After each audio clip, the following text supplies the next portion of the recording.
गोपिकान्तस्मरणं जय जय राम राम हर हर नमः पार्वतीपतये हर हर महादेव गोपिका जीवनस्मरणं गोविन्द गोविन्द श्री आञ्जनेय स्वामिनः जय सद्गुरुस्वामिनः जय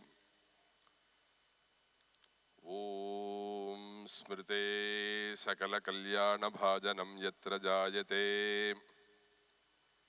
पुरुषस्तमजं नित्यं व्रजामि शरणं हरिं यः शिवो नामरूपाभ्यां या देवी सर्वमङ्गला तयोः संस्मरणात् पुंसां सर्वतो जयमङ्गलम् शिवनामनि भावितेऽन्तरङ्गे महति ज्योतिषि मानिनी मयार्धे दुरितान्यपयान्ति दूरदूरे मुहुरायान्ति महान्ति मङ्गलानि अमरीकमरीभारभ्रमरी मुखरीकृतं दूरीकरोतु दुरितं गौरी चरणपङ्कजं दोर्भिर्युक्ता चतुर्भिः स्फटिकमणिमयीमक्षमालां दधाना हस्तेनैकेन पद्मं सितमपि च शुकं पुस्तकं चापरेण भासा कुन्देन्दुशङ्खस्फटिकमणिनिभा भासमाना असमाना सा मे वाग्देवतेयं निवसतु वदने सर्वदा सुप्रसन्ना कूजन्तं राम रामेति मधुरं मधुराक्षरम् आरुह्य कविताशाखां वन्दे वाल्मीकिकोकिलम् यत्र यत्र रघुनाथकीर्तनं तत्र तत्र कृतमस्तकाञ्जलिं बाष्पवारि परिपूर्णलोचनं मारुतिं नमत राक्षसान्तकम् वैदेही सहितं सुरद्रुमतले हैमे महामण्टपे मध्ये पुष्पकमासने मणिमये वीरासने सुस्थितम् अग्रे वाचयति प्रभञ्जनसुते तत्त्वं मुनिभ्यः परम् व्याख्यान्तं भरदादिभिः परिवृतं रामं भजे श्यामळम् नमोऽस्तु रामाय सलक्ष्मणाय देव्यै च तस्यै जनकात्मजायै नमोऽस्तु रुद्रेन्द्रयमालिलेभ्यो नमोऽस्तु चन्द्रार्कमरुद्गणेभ्यः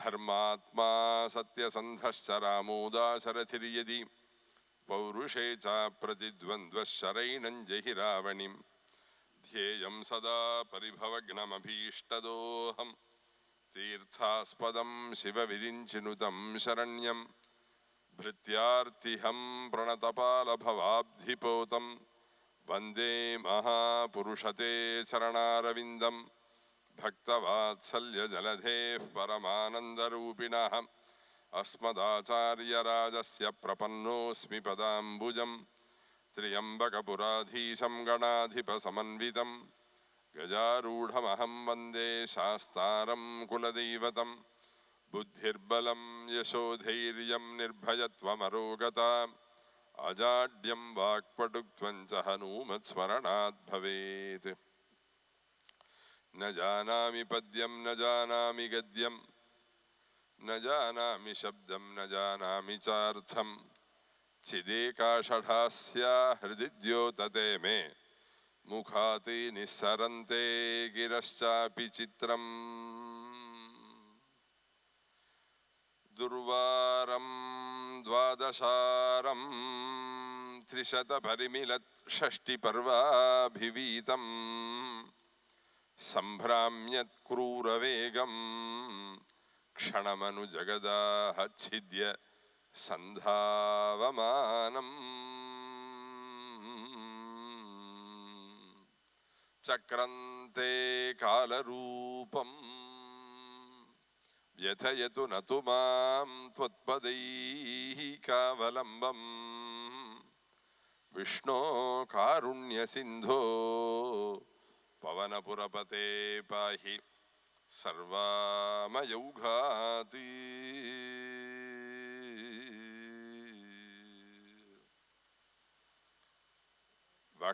वषट्ते विष्णवास आकृणोमि तन्मे जुषस्व शिपिविष्टहव्यम् वर्धन्तु त्वा सुष्ठुतयो गिरो मे यूयं पात स्वस्तिभिः सदा नः।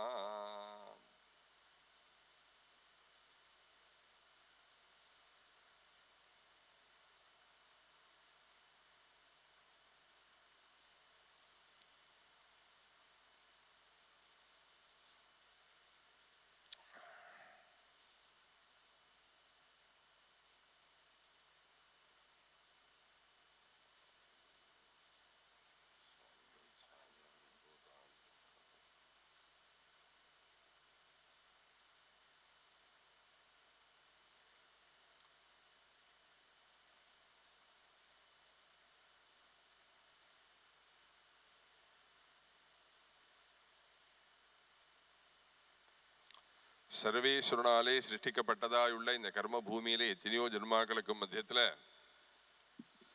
மனுஷ ஜென்மாவை அடைஞ்சு நல்ல பாதிவிரத்திய சிரோமணிகளுடைய சரித்திரங்களை சொல்லக்கூடிய கேட்கக்கூடிய பாக்கியத்தை நாம் எல்லோரும் அடையிறோம். அஹல்யா, திரௌபதி, சீதா, தாரா, மண்டோதரி ததா பஞ்சகன்யா ஸ்மரே நித்தியம் மகாபாப விநாசனம்னு கார்த்தால ஏந்தின உடனேவே பழைய காலத்துலலாம் பிராத்தஸ்மரணம்னு புருஷாலாம் சமஸ்கிருதமான ஸ்லோகம் சொல்லுவா, ஸ்திரீக்கெல்லாம் தமிழ்ல பாடல்கள்லாம் பாடுவா. தியானித்தெழுந்தேன் அப்படின்பா, ஊஞ்சல்ல உட்காண்டு.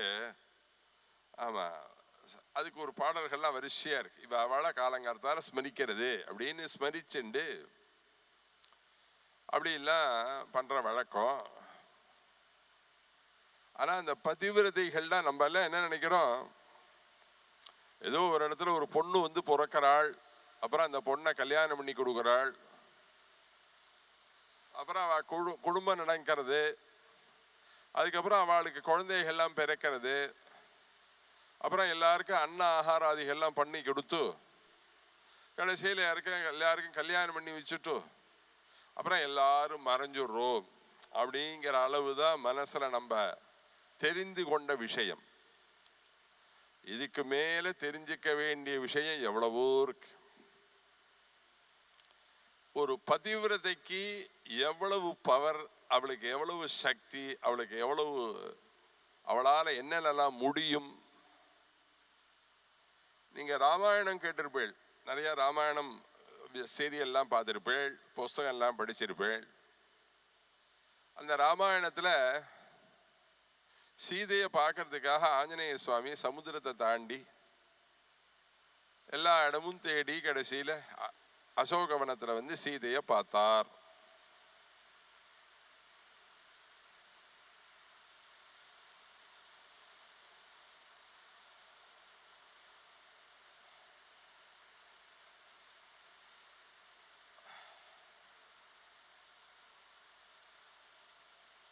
நான் வருண பகவானை விட்டாலும் வருண பகவான் என்னை விடல.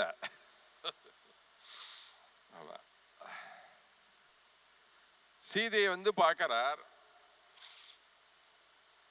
அழுக்கடைஞ்ச வஸ்திரம், ராம தியானம், ஒரு நிமிஷம் கூட தூங்கல்ல. ராவணன் என்கிற ஒரு கருணாகம் நம்மை எப்ப வந்து தீண்டுமோ என பயந்த சீதையானவள் அந்த 10 மாசமும் தூங்கவில்லை அப்படின்னே இருக்கு. அதனால தூங்காமல் அவள் உடம்பு முழுக்க இழைச்சு போய் கருத்து போய், அன்னைக்கு அனசூயம்மா பின்னிவிட்ட பின்னல், அழுக்கடைஞ்ச வஸ்திரம், ராம தியானம், கிருஷமான சரீரம், கண்ணெல்லாம் தூங்காமல் அப்படியே ஏங்கி நிற்கிறது, பெருமூச்சு விடுறாள். இத்தனை கஷ்டத்தையும் பார்த்த உடனே ஆஞ்சநேய சுவாமி படக்குன்னு ஒரு வார்த்தை சொல்லிட்டார். என்ன அப்படின்னா, அம்மா நீங்க கவலைப்படாதீங்க, ராமனை விட்டு பிரிஞ்சோங்கிற கவலையே உங்களுக்கு வேண்டாம், என் முதுகலை ஏறிக்கோங்க. இந்த குழந்தைகளெல்லாம் உப்பு மூட்டை தூக்குறேன்னு அப்படி தூக்கின்னு போவா பிஞ்செல்லாம், அப்பா தாத்தா பாட்டா சித்தப்பாக்கள், அதெல்லாம் பழைய காலத்தோடு போயிடுது அந்த காட்சியெல்லாம். இப்பெல்லாம் அது கிடையவே கிடையாது. ஏன்னா இவரும் உத்தியோகத்துக்கு போறாரு, அவாத்து மாமி உத்தியோகத்துக்கு போறா, அந்த பையன் காலங்காலத்தாலேருந்து ஆன்லைன் கிளாஸஸ் இருக்கு, அப்பா தூக்கிக்க ஏது டயம் சொல்லுங்க. முதல்ல பகல் முழுக்க யார் எங்கெங்க அலைஞ்சாலும் இரவு எல்லாரும் சாப்பாடு சாப்பிடும் போது சேர்ந்து உட்கார்ந்து சாப்பிடணும். கணவன் மனைவி குழந்தைகள் உற்றார் உறவினர் எல்லாரும் ராத்திரியாவது போஜனம் பண்றதை எல்லாரும் சேர்ந்து சாப்பிட்டீர்களே, ஆனால் அன்பு வளரும், பாசம் வளரும், பரிவு வளரும். நவகிரகம் மாதிரி ஒன்று வடக்க பார்க்க சாப்பிட்றது, ஒன்று மேற்க பார்க்க சாப்பிட்டு இருக்கு, ஒன்று மாதிரி சாப்பிட்டு இருக்கு. அப்பா ரொம்ப இந்த ஸ்திரீக்களே பாதி. அப்பா ரொம்ப கோபக்காரர், அவரோட நீ சாப்பிட வராத, நீ முன்னாடி வா, இல்லைன்னா அப்புறம் வான்னு இந்த அம்மாவே சொல்லிடுற. அப்படிலாம் இருக்கக்கூடாது. குடும்பம்னா எல்லாரும் சேர்ந்து சாப்பிடணும், சேர்ந்து பேசணும், சேர்ந்து பழகணும். வாழ்க்கையினுடைய தத்துவமே தெரியாமல் வாழ்ந்து கொண்டிருக்கிறார்கள் ஜனங்கள். அதுதான் உண்மை. எப்படி வாழணும்னு கூட ஜனங்களுக்கு தெரியல. அப்படிதான் வாழறா எல்லாரும். அப்படி சொல்லப்பட்டிருக்கு. சீதையை பார்த்து ஆஞ்சநேய சுவாமி முதுகுல தூக்கின்னு போயிடுறேன், வந்துருங்க நீங்க என்ன. அதாவது ரொம்ப துக்காக்கிராந்தையா இருக்காளே, அவளை எப்படியாவது நம்ம காப்பாற்றுவோம், ராமனிடம் கொண்டு போய் சேர்ப்போம்ங்கிற ஒரு நல்ல எண்ணத்துலதான் அவர் சொல்றார். அவருக்கு சுட்டு போட்டாலும் தப்பான எண்ணம் வராது. மகாபாரதத்துல வியாசர் சொன்னார், எல்லாரும் பிரம்மச்சாரி பிரம்மச்சாரின்னு தன்னை சொல்லிக்கிறான். 4 முழம் வேஷ்டி கட்டிக்கிறான், ஒத்த பூணல் போட்டு இருக்கான், எல்லாரும் தன்னை பிரம்மச்சாரின்னு சொல்லிக்கிறான். ஆனா இவன்லாம் பிரம்மச்சாரியே இல்லைன்னாரு. உலகத்துல பிரம்மச்சாரின்னு சொன்னா ரெண்டு பேர். நான்யத்ர பீஷ்மாத் காங்கேயாத் நான்யத்ர ஹனுமதா. சுத்தமான பிரம்மச்சாரின்னு சொன்னா ஒன்னு பீஷ்ம பிதாமகர், இன்னொன்னு ஆஞ்சநேயர். இன்னைக்கு பீஷ்மனை நினைக்க வேண்டிய நாள் ரத சப்தமி, நாளைக்கு பீஷ்மாஷ்டமி. நாளைக்கு எல்லாரும் ஸ்நானம் பண்ணிட்டு பீஷ்மரை குறிச்சு தர்ப்பணம் பண்ணணும். ஏன்னா அவர் குழந்தை இல்லாதவர், அப்பாக்காக கல்யாணம் பண்ணிக்காதவர். அதனால நாளைக்கு பீஷ்மாஷ்டமியில தர்ப்பணம் எல்லாம் பண்ணணும். இந்த மாதிரி பீஷ்மருக்கு தர்ப்பணம் பண்ணினால் என்ன லாபம்? ஜனங்களுக்கு அதான, இதனால எது கிடைக்கும் அப்படித்தானே ஜனங்களுடைய பாவம் இருக்கு. பீஷ்மாஷ்டமியில பீஷ்மருக்கு தர்ப்பணம் பண்ணினால் அந்த வம்ச பாரம்பரியம் விடாம வரும். அதனாலதான் பீஷ்மாஷ்டமியில தர்ப்பணம் பண்ண சொல்லுவா பெரியவாள்லாம். எல்லாரும் தர்ப்பணம் பண்ற வழக்கம். நான்யத்ர பீஷ்மாத் தாங்கேயாத் நான்யத்ர ஹனுமதா. இன்னைக்கு பீஷ்மனை நினைக்க வேண்டிய நாள். பீஷ்ம பிதாமகர் மாதிரி ஒருத்தர உலகத்துல பார்த்திருக்க முடியுமா? பீஷ்மரை பத்தி நான் இப்ப விஸ்தாரமா கதை சொன்னேன்னா உங்களுக்கு ராமர் பிடிக்காது, கிருஷ்ணர் பிடிக்காது, பீஷ்மரை பிடிக்கும். பிளட் டெஸ்டுக்கு கையை நீட்டுங்கள்னு சொல்றா. உடனே எல்லாரும் கையை அப்படி நீட்டிவிட்டு மூஞ்சியை இந்த பக்கம் திருப்பிக்கிறா. ஏன் தெரியுமோ? இந்த சரீரத்து மேல ஒரே ஒரு க்ஷண காலம் ஒரு நர்ஸு ஒரு குண்டூன்னு சுடியூண்டு ஒரு குண்டூசியை குத்த போறான்னு உடனே அதை பார்க்கறதுக்கு மனசுல தைரியம் கிடையாது. அதுக்காக மூஞ்சியை அப்படி திருப்பிக்கிறா. ஆமா, தோசை லேசா வாக்குறதே, ஏதாவது லேசா தோசை கல்லு மேல கை பட்டுடுதுன்னா துடிக்கிறா, மேலெல்லாம் வேர்க்கிறது. ஏன்னா இந்த சரீரத்தை நம்ம அவ்வளவு போஷாக்கா வச்சிருக்கோம். ஜடபரதர் மாதிரி வெயில போட்டு வாட்டி மழையில போட்டு கசக்கி அப்படிலாம் பண்ணல. போஷாக்கா துளி வேர்த்துடக்கூடாது. உடனே ஏர் கண்டிஷன், உடனே ஃபேன், உடனே ஃபேனுக்கு நேரம் இல்லையா? ஆதிசங்கர பகவத்பாதாச்சாரியால் சொன்னாள், குளிர்லையும் இருந்து பழகணும், வெயிலையும் இருந்து பழகணும்னார். சோபான பஞ்சகத்துல சொல்லும் பொழுது ரெண்டுலையும் சேர்ந்துதான் பழகணும் அப்படி சொல்லப்பட்டிருக்கு. அந்த பிளட் டெஸ்டுக்கு கையை நீட்டிவிட்டு மூஞ்சியை இந்த பக்கம் திருப்பிக்கிற நம்ம பீஷ்மர் உடம்பு முழுக்க நல்ல உயரமான சரீரம், நல்ல க்ஷத்திரிய நேரம் இல்லையா, நல்ல ஒசரமான சரீரம். அந்த ஒசரமான சரீரத்துக்கு உடம்பு முழுக்க அம்புனால குத்தப்பட்டு அப்படியே குருக்ஷேத்திரத்துல படுத்துட்டு இருக்கார், தலை தொங்கின்னு இருக்க. அதுக்கு மேல சொல்லட்டுமா? இன்னும் சொல்லலாம், சொல்லிட்டே போலாம். அந்த உடம்புல இருக்கக்கூடிய ரத்தங்கள் எல்லாம் அந்த பானம் வழியா அந்த பைப்பை திறந்து விட்டா எப்படி ஜனம் வருமோ அது போல ரத்தம் கொட்டுறது. அவர் நைஷ்டிகமான பிரம்மச்சாரி. அந்த உடம்புல ஆட்டோமேட்டிக்கா அன்னைக்கு ரத்தம் ஊறுறது. எல்லாரும் இப்ப ரத்த தானம் பண்றாளே, எப்படி ரத்த தானம் பண்றா? சரீரத்துல ரத்தம் ஊறுறது, அதனால ரத்த தானம் பண்றா. அது போல பீஷ்ம பிதாமகருக்கு உடம்புல ரத்தம் ஊறிண்டே இருக்கு. அதனால அன்னைக்கு பைப்பில் திறந்து விட்டா எப்படி பைப்பில் ஜலம் வருமோ அது போல ரத்தம் முழுக்க கீழே அப்படியே பாஸ் ஆகி அந்த குருக்ஷேத்திரம் முழுக்க செக்கச்சவேல்னு ரத்த பூமி ஆயிடுச்சு.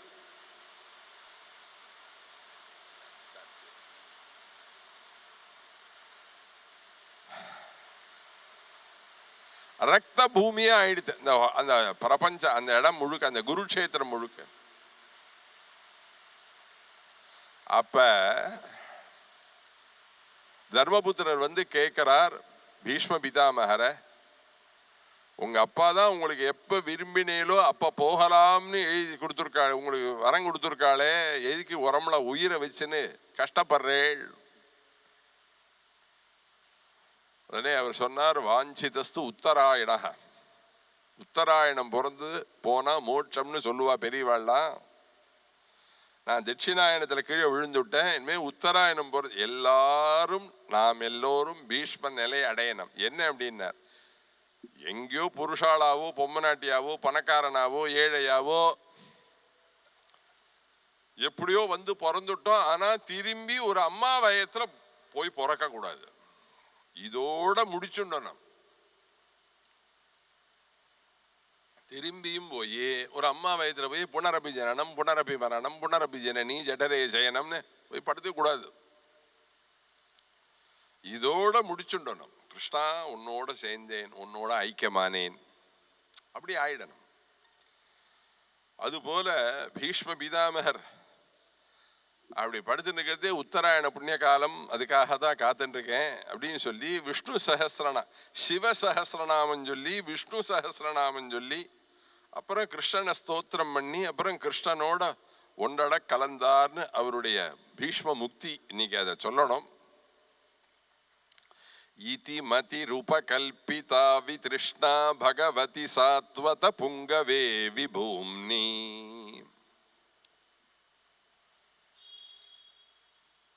நம்ம எத்தனை வயசுல பிறந்து வெளியில வந்து பூமியில வந்து பிறக்கிறோமோ, அப்புறம் எத்தனை வயசுல சரீரத்தை விட்டு உயிர் பிரியறதோ அது பரியந்தம் எல்லாத்துக்கும் ஓய்வு உண்டு. ஆனா புத்திக்கு ஓய்வு கிடையாது. புத்தி எப்போதும் விழித்த நிலையிலே இருக்கும். நன்னா தூங்குறார், சரீரம் தூங்குறது, உள்ளுக்குள்ளார ஒரு சொப்பனம், சொப்பனத்துல அமெரிக்கா லண்டன் சவுத் ஆப்பிரிக்கா எல்லாம் வருது. தூங்கி எழுந்துன்னு சொல்றார், சொப்பனத்துல அமெரிக்கா வந்ததுங்கிறார் இல்லையா? ஆனா இவர் சரீரம் தூங்கிருக்கே விழிஞ்ச அவருடைய புத்தி தூங்கவில்லை, அது முழிச்சுட்டே இருக்கு. அவர் முதல் ஸ்தோத்திரத்துல கிருஷ்ணனை பார்த்து சொன்னார் பீஷ்ம பிதாமகர், மதிஹி என்னுடைய புத்தியை உபகல்பிதா உன்னுடைய சரணார்விந்தத்தில் வைத்தேன், எப்போதும் விழித்திருக்கும் கூடிய என்னுடைய புத்தி சக்தியை ஹே கிருஷ்ணா உன்னுடைய சரணார்விந்தத்துல வச்சேன்.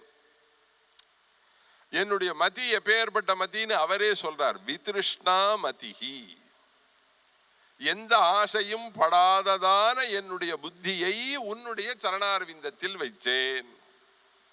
நான் அப்படி இருக்கணும் இப்படி இருக்கணும் அந்த மாதிரி ஆகணும் இப்படி ஆகணும் அந்த எண்ணம் எதுவுமே எனக்கு கிடையாது.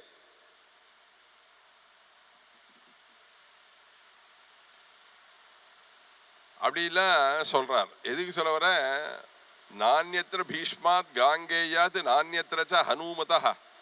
உலகத்துல ரெண்டே ரெண்டு பிரம்மச்சாரி, ஒன்னு பீஷ்ம பிதாமகர், இன்னொரு ஆஞ்சநேய சுவாமி.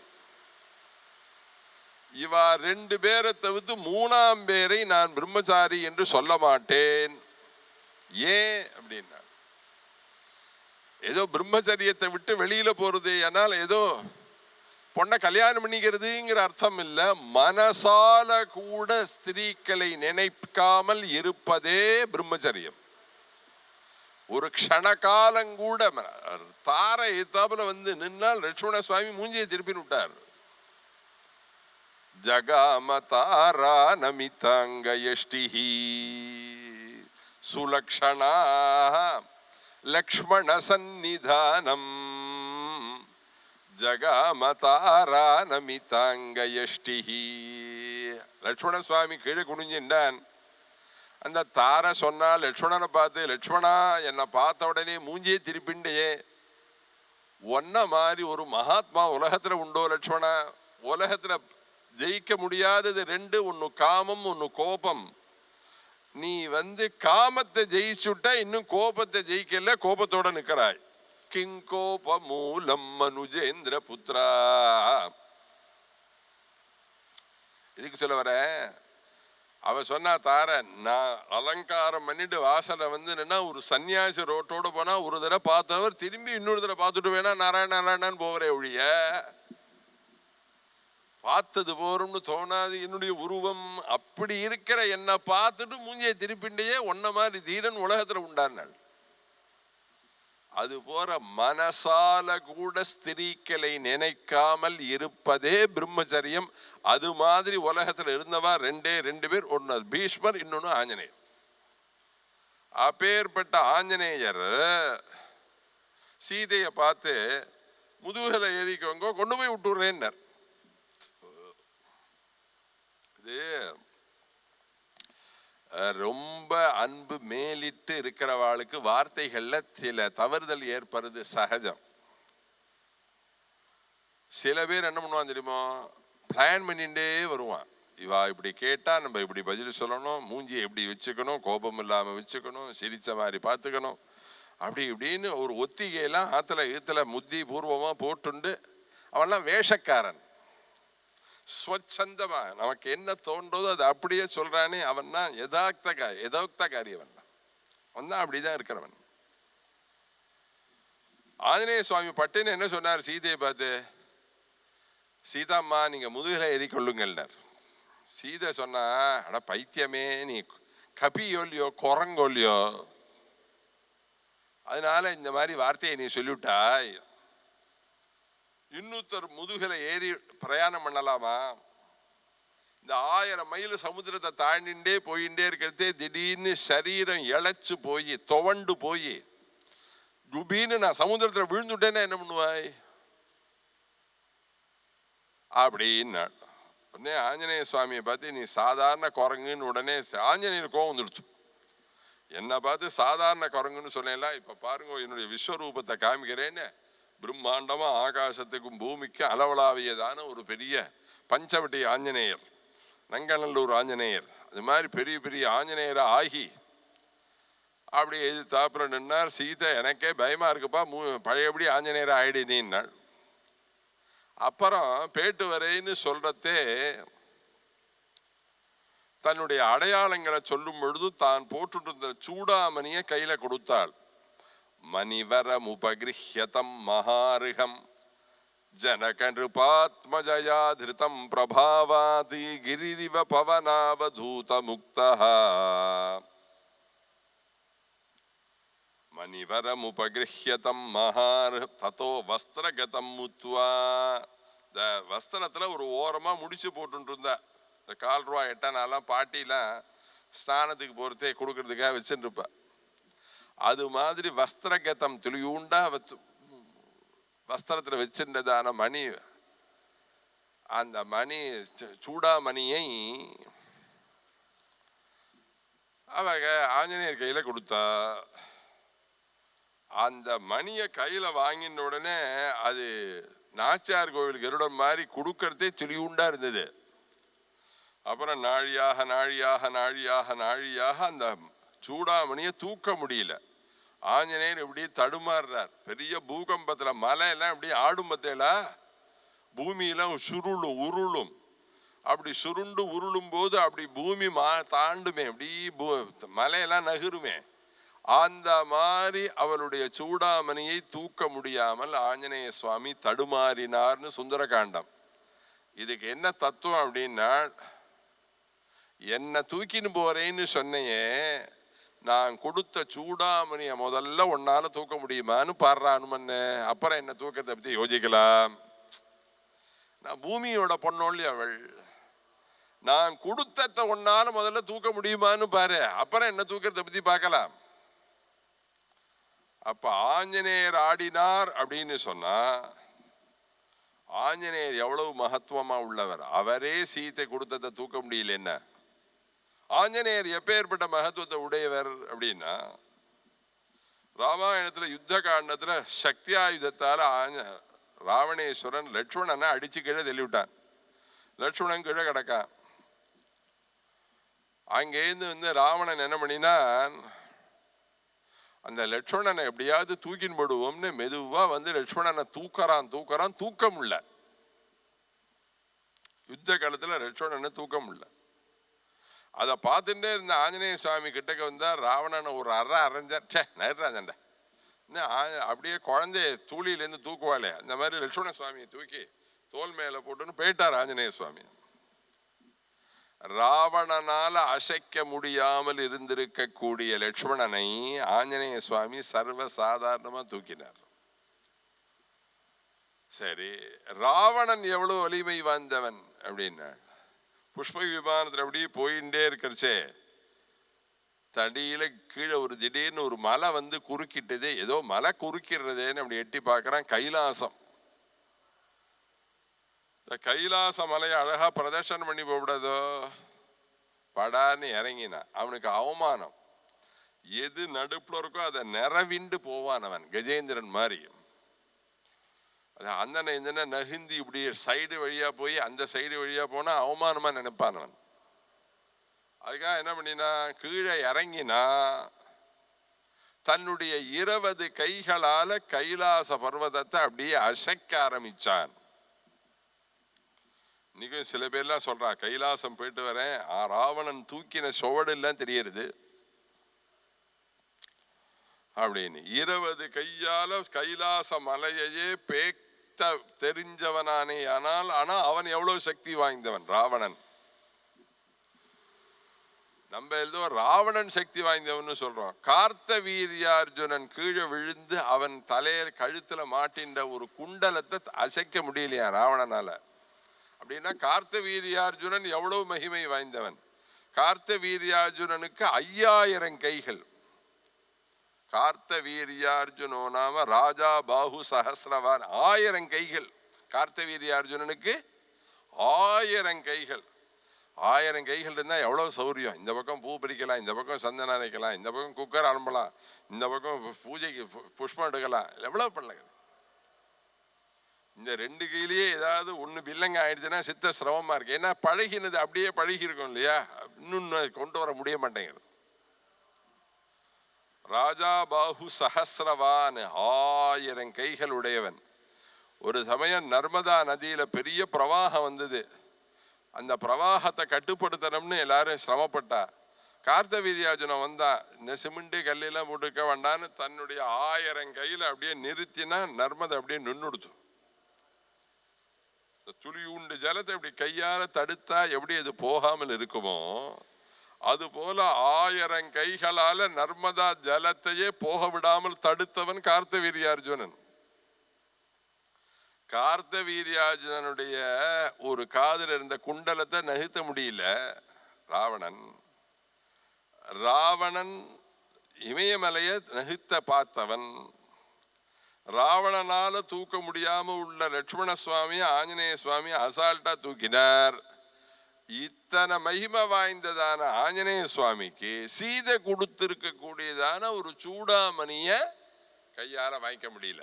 அப்படின்னா அந்த சீதையினுடைய கற்பு எப்பேற்பட்டது, அவருடைய பாதிவிரத்திய தபசு எப்பேற்பட்டது, அதெல்லாம் நம்ம புரிஞ்சுக்கிறோம். நம்ம எல்லாம் மேலாக கதையை பார்க்கிறோம். கதைக்குள்ளார சாரம் என்ன, அந்த பாதிவிரத்திய தர்மம் என்ன அப்படிங்கிறத புரிஞ்சுக்கணும். அதனாலதான்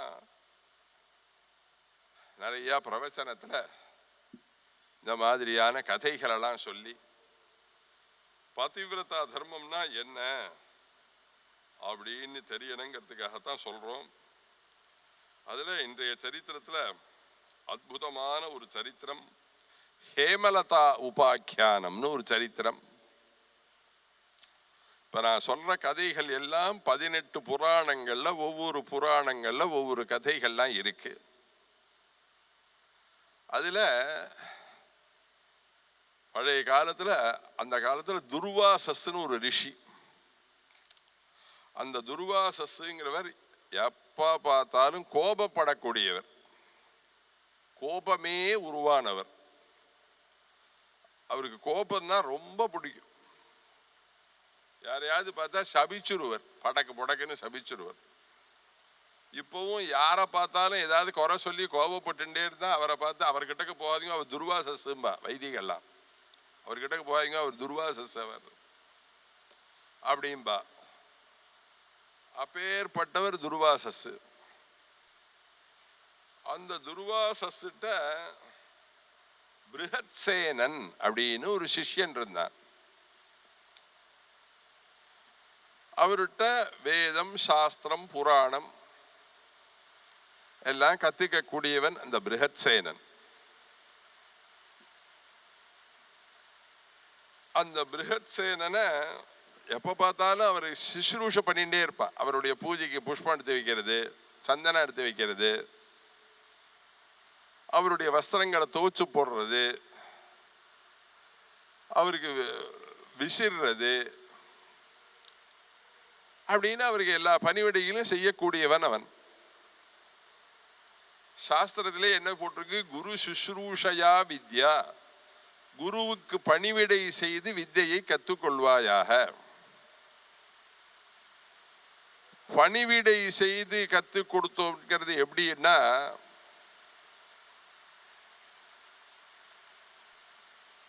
என்ஆர்ஐ அக்கவுண்ட்ல காலேஜில் படிக்க வைக்கிறது எப்படி,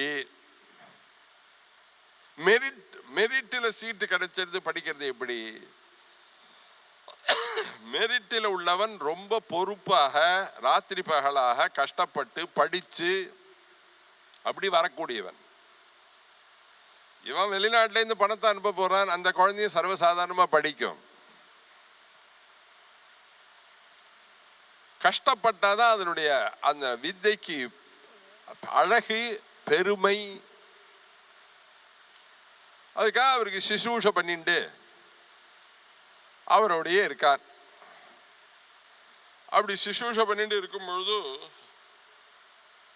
அவருக்கு அந்த பிருஹத்சேனன்கிற பையனுக்கு ஒரு பொண்ணை பார்த்து கல்யாணம் பண்ணினார்கள். அந்த பொண்ணுக்கு பேரு ஹேமலதான்னு பேரு. அந்த ஹேமலதையும் அந்த பிருஹத்சேனனும் கல்யாணம் பண்ணிட்டு புது தம்பதிகள் இல்லறத்தை வாழ்ந்து கொண்டிருக்கிறார்கள். ரெண்டு பேரும் சந்தோஷமா வாழ்ந்துட்டு இருக்கா. ஒரு நாளைக்கு துர்வாசஸ் ஸ்நானம் பண்ண போனார் குளத்தாங்கரைக்கு. கிட்டக்க காவேரி ஏதோ நதி ஓடுறது, இந்த நதியில ஸ்நானம் பண்ண போனார். அவருடைய சிஷ்யன் பிருஹத்சேனனுக்கு பயங்கர ஜுரம், தலைவலி. இப்ப நம்ம தை மாசத்துல இருக்கோமா ஐப்பசி மாசத்துல இருக்கோமான்னு புரியல, அந்த மாதிரி இருக்கும் இல்லையா? ஒரே குளிர், ஒரே இருட்டு, ஒரே மழை. அது மெட்ராஸ்ல மழை பெஞ்சா தப்பு கிடையாது, விவசாய பூமியில தை மாசம் மழை பெய்யக்கூடாது. ஏன்னா நிறைய நெல் பணிகள்லாம் அப்பதான் வந்திருக்கும், பயிர்கள்லாம். அதுல போய் ஈரத்தை போட்டா அது கொஞ்ச நாள்ல அது வீணாப்படும் இல்லையா? அதனாலதான் மழை பெய்யும் போதே மரக்கால் கணக்கு மழை. பூமியில இவ்வளவு, கடல்ல இவ்வளவு, மலையில இவ்வளவு, மரக்கால்லாம் கணக்கு இருக்கு. இந்த வருஷத்துல இவ்வளவு மழை எல்லாம் பஞ்சாயத்துல போடுவான். இந்த வருஷம் நிறைய மழை பெய்யும் அப்படிலாம் போடுவான். ஆனா எனக்கு ஒண்ணு தோன்றது, மோடி என்னைக்கு ராஜ்யம் ஏத்துட்டாரோ அன்னிலேருந்து இன்னி வரையில் ஜல கஷ்டம் கிடையாது. எல்லா இடத்துலையும் சமிருத்தியா ஜலம் இருக்கு, மழை பெய்யறது, ஜலாசயம் முழுக்க தண்ணி நிக்கிறது. பார்க்கலாம் நீங்கெல்லாம். ஏன்னா ராஜா தார்மீகனா இருந்தானே, ஆனால் வருணன் மழையை கொண்டு வந்து கொட்டுவான். தர்மபுத்திரரை காணுங்கள்ல, எங்க போய் தேடணும் அஜ்ஞாத வாசத்துல அப்படின்னு உடனே அவ சொன்னாள், எந்த தேசத்துல மழை பொழிஞ்சு பயிர்கள்லாம் பச்சை பச்சையர்னு இருக்கோ அந்த தேசத்துல தர்மபுத்திரம் ஒளிஞ்சின்னு இருக்கான்னு தெரிஞ்சுக்கோங்க. எது சுபிக்ஷமோ அந்த இடத்துல தர்மம் இருக்குன்னு தெரிஞ்சுக்கலாம். அதுபோல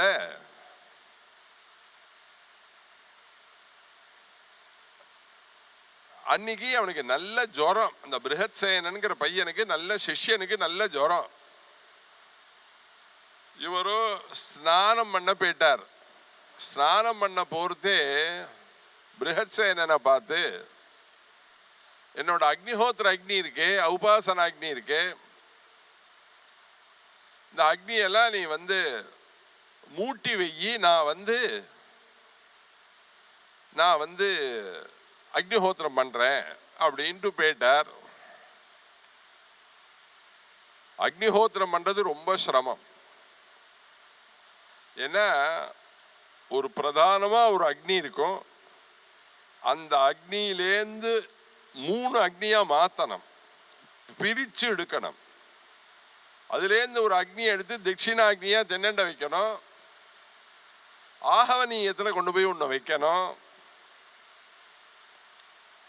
அப்படி இல்லை அந்த அக்னியை அப்படி பிரிச்சு எடுக்கணும். இந்த மாதிரி மழை பெஞ்சா உமி ஈரமா இருக்கும், ஈர நைப்பா இருக்கும். வராட்டி ஈர நைப்பா இருக்கும். அதுல வைக்கிற ஸ்ராக்கட்டையெல்லாம் ஈர நைப்பா இருக்கும். அந்த தீட்சிதர் என்ன பண்ணுவார், சதா விசிறிண்டே இருப்பார். அதை விசிறி கலப்பி அந்த அக்னியை ஒரு நிலைக்கு கொண்டு வர்றதுக்குள்ளார சூரியோதயம் ஆயிடும். சூரியோதயத்துக்குள்ளார பண்ணணும். அதனால அக்னிஹோத்திரம் பண்றதுங்கிறது அவ்வளவு சுலபமான விஷயம் அல்ல. ஆனா அக்னிஹோத்திரம் பண்ணினாதான் உலகத்துல இருக்கிற கர்ப்பத்துல இருக்கிற குழந்தைகளுக்கெல்லாம் ஆகாரமாக கிடைக்கும் அப்படின்னா சொல்லப்பட்டிருக்கு.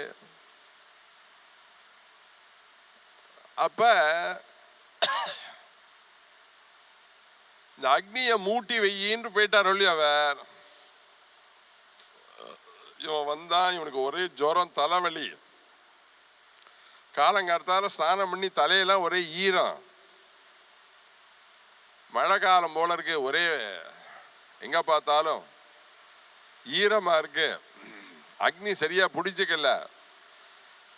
அவர் வரத்துக்குள்ளார கிடுகிடு கிடுன்னு அக்னியை மூட்டணும்னு அவன் என்ன பண்ணினான், அக்னியை நன்னா மூட்டுறான். அக்னியை நன்னா மூட்டினா ஒரே புகை. அந்த ரூம் சின்ன ரூம், அந்த சின்ன ரூம்ல ஒரே புகை. தலைவலி தாங்கல்ல, ஜலதோஷத்துல மூக்குல அப்படியே ஜலமா கொட்டுறது. ஊதுகாயை வச்சு ஊதணும், பூன்னு ஊதணும். ஒண்ணு தெரிஞ்சுக்கோங்க, சுவாச பிரஸ்வாசம் நன்னா இருக்கிறவனாலதான் ஊதுகுழால ஊத முடியும். ஜலதோஷம் கபத்தோட இருக்கிறவனால தம் கட்டி ஊத முடியாது. இப்ப குளத்துக்குள்ளார மிஞ்சியெல்லாம் பழைய காலத்துலலாம் பசங்கெல்லாம் கீழே குடிஞ்சுட்டு 1 2 எண்ணும்பா. நான் குடிஞ்சுட்டு இருக்கேன், என்ன 25 26 27 எப்படியுமா. பசங்கெல்லாம் விளையாட்டா 50 இருப்பான் உள்ளார, 25 30 அவன்ட்ட. இல்ல 50 இருந்தேனேடா பொய் சொல்லுவா. ஒரு ஹாஸ்ய விளையாட்டு அதெல்லாம் குழந்தைகளா இருக்கும் பொழுது. அப்ப மூச்சை தம் கட்டிக்கிற ஒரு உடம்புல தெம்பு இருந்தது, சின்ன வயசா இருந்தது. அதனால தானே இப்ப டெஸ்ட் எடுக்கிறதே, மெடிக்கல் டெஸ்ட் பாருங்க, ஓடுற சொல்றான், நடந்த சொல்றான், ஓட சொல்றான், கையை தூக்க சொல்றான், காலை தூக்க சொல்றான், எந்தெந்த அங்கெல்லாம் வேலை செய்யறது, எதெல்லாம் பழுதுபட்டு இருக்குன்னு பாக்குறான். ஆத்து காரியத்தை கரெக்டா செஞ்சா ஒரு ஆஸ்பத்திரிக்கு போக வேண்டாம். சிவன் கோவில் இருக்கிற 63 நாயனார் மாதிரி ஒரே இடத்திலே உட்கார்ந்து இருந்தாதான் வியாதி வருமே ஒழிய, அங்க இங்க அசைஞ்சு அவளுக்கு உண்டான டியூட்டியை கரெக்டா செஞ்சோமே. ஆனால் புருஷாலா இருந்தா துணி துவைக்கிறது, உட்காந்து பிராணாயாமம் பண்றது, ஜபம் பண்றது, பொம்மநாட்டிகள்லாம் தயிர் கிடையாது, அப்படி கையை தூக்கி உணர்த்துறது. சில பேருக்கு இந்த சிறுநீரக பிரச்சனை எல்லாம் வருது பத்தியில, கையை தூக்காத தோஷம்தான் கிட்னி ஃபெயிலியர் ஆகுது. கையை மேல தூக்குங்கள், பூவை மேல பெறுங்கள், வெயிட்ட மேல தூக்குங்கள், கீழே கிட்னி கரெக்ட் ஆயிடும். அந்த சரீரத்தை கார் வாங்கினா போறாது, அந்த காரை ஓட்டின்டே இருக்கணும். ஒரு ஓரமா நிறுத்தி வச்செல்லாம் உள்ள துரு பிடிச்சிரும். அதுக்கு எண்ணெயெல்லாம் ஊற்றி ராஜோபசாரம் அப்பப்ப ராஜோபசாரம் பண்ணி அதை நகர்த்திகிட்டே இருக்கணும், இல்லைன்னா அது வீணா போயிடும். அது மாதிரிதான் மனுஷ சரீரமும் அதற்குண்டான ஒர்க்கை செஞ்சுட்டே இருக்கணும்.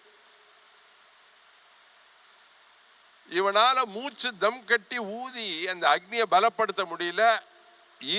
ஈர விராட்டி வேற உருமட்ட நாரெல்லாம் வச்சுன்னு ஃபூ ஃபூ ஃபூ ஃபூன்னு ஊதுறான். கார்கபத்தியம் தட்சிணாக்னி ஆகவனியம் எல்லாத்தையும் மூட்டிட்டான். அதுக்குள்ளார கார்கபத்தியத்துக்கிட்டக்க அக்னி அணைஞ்சு போயிடுத்து. அக்னி அணைஞ்சு போயிடுத்தேன்னு புது உருமட்டையை கொண்டு வந்து வச்சு, இந்த தேங்காய் மேல இருக்க இந்த உருமட்டையை கொண்டு வந்து வச்சு, ஆமா அப்படி மேல அக்னியை பலப்படுத்துறேன்னு பலப்படுத்துறான். ஊதறான் ஊதறான் ஊதறான், அக்னி பிடிச்சிக்க மாட்டேங்கிறது. அப்புறம் உம்பாடுன்னு ஊதி அக்னி நன்னா பழிச்சுடுத்து, திக்கு திக்கு திக்கு திக்குன்னு எரிய ஆரம்பிச்சிடும். அந்த ஊதி நான் மத்தையில அது நன்னா பிடிச்சிக்கிறேன்னு அந்த ரூம் முழுக்க ஒரே புகையா இருந்ததா, அந்த புகையில துர்வாசஸ் வந்து உட்கார்ந்து இருக்கிறது அவனுக்கு தெரியல. இவன் என்ன பண்றான், அக்னியை பலப்படுத்துறேன்னு ஊதுகாலை எடுத்து இப்படி ஊதினா மத்தையில, அப்படி ஊதறதே அந்த அக்னியிலேந்து துளியூண்டு ஒரு நெருப்பு அப்படியே நேர பறந்து வந்து துர்வாசனுடைய சரீரத்தை சுட்டுடுத்து, காலில் தொடையில வந்து சுட்டுடுத்து.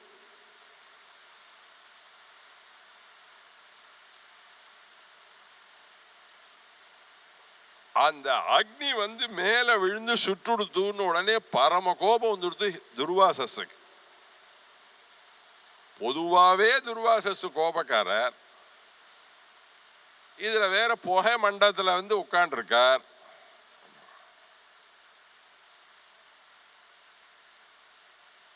அக்னி வேற மேல பட்டு இருக்கு, கோபத்துக்கு கேட்கணுமா?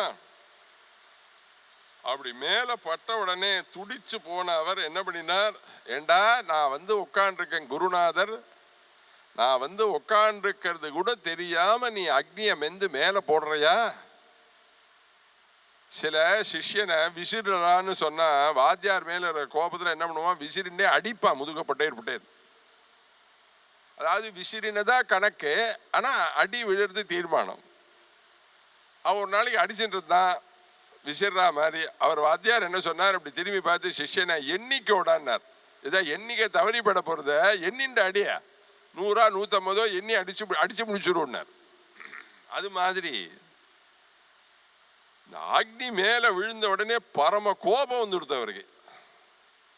உடனே அவர் சொன்னார், ஏண்டா உனக்கு அவ்வளவு திமிரா இருக்கா, அக்னியினால என்னை போட்டு சுட்டுட்ட, இப்ப சொல்றேன், இப்பவே சாபமிடுறேன், நீ கல்ப கோடி காலம் நரகத்துல உள்ள அக்னியில வெந்து தனியனம்னார். கல்ப கோடி காலம், கல்பம்னா எத்தனை, 4 யுகம் சேர்ந்தது ஒரு கல்பம். அதுல கோடி கல்பம். யோசிச்சு பாருங்க, ஒரு சின்ன துளி உண்டு அக்னி வந்து மேல சுட்டதுக்கு இவ்வளவு பெரிய தண்டனையா, இந்த புடி சாபம் புடி, நரகாக்னியில போய் விழக்கடவாய் அப்படின்னு. அவன் அப்படி திரும்பி, அப்பதான் எனக்கு ஜலதோஷம் ஜுரம். அவன் மெதுவா அப்படி தலையை திரும்பி பார்க்கறான். குருநாதர் வந்து உட்கார்ந்து இருக்கார்.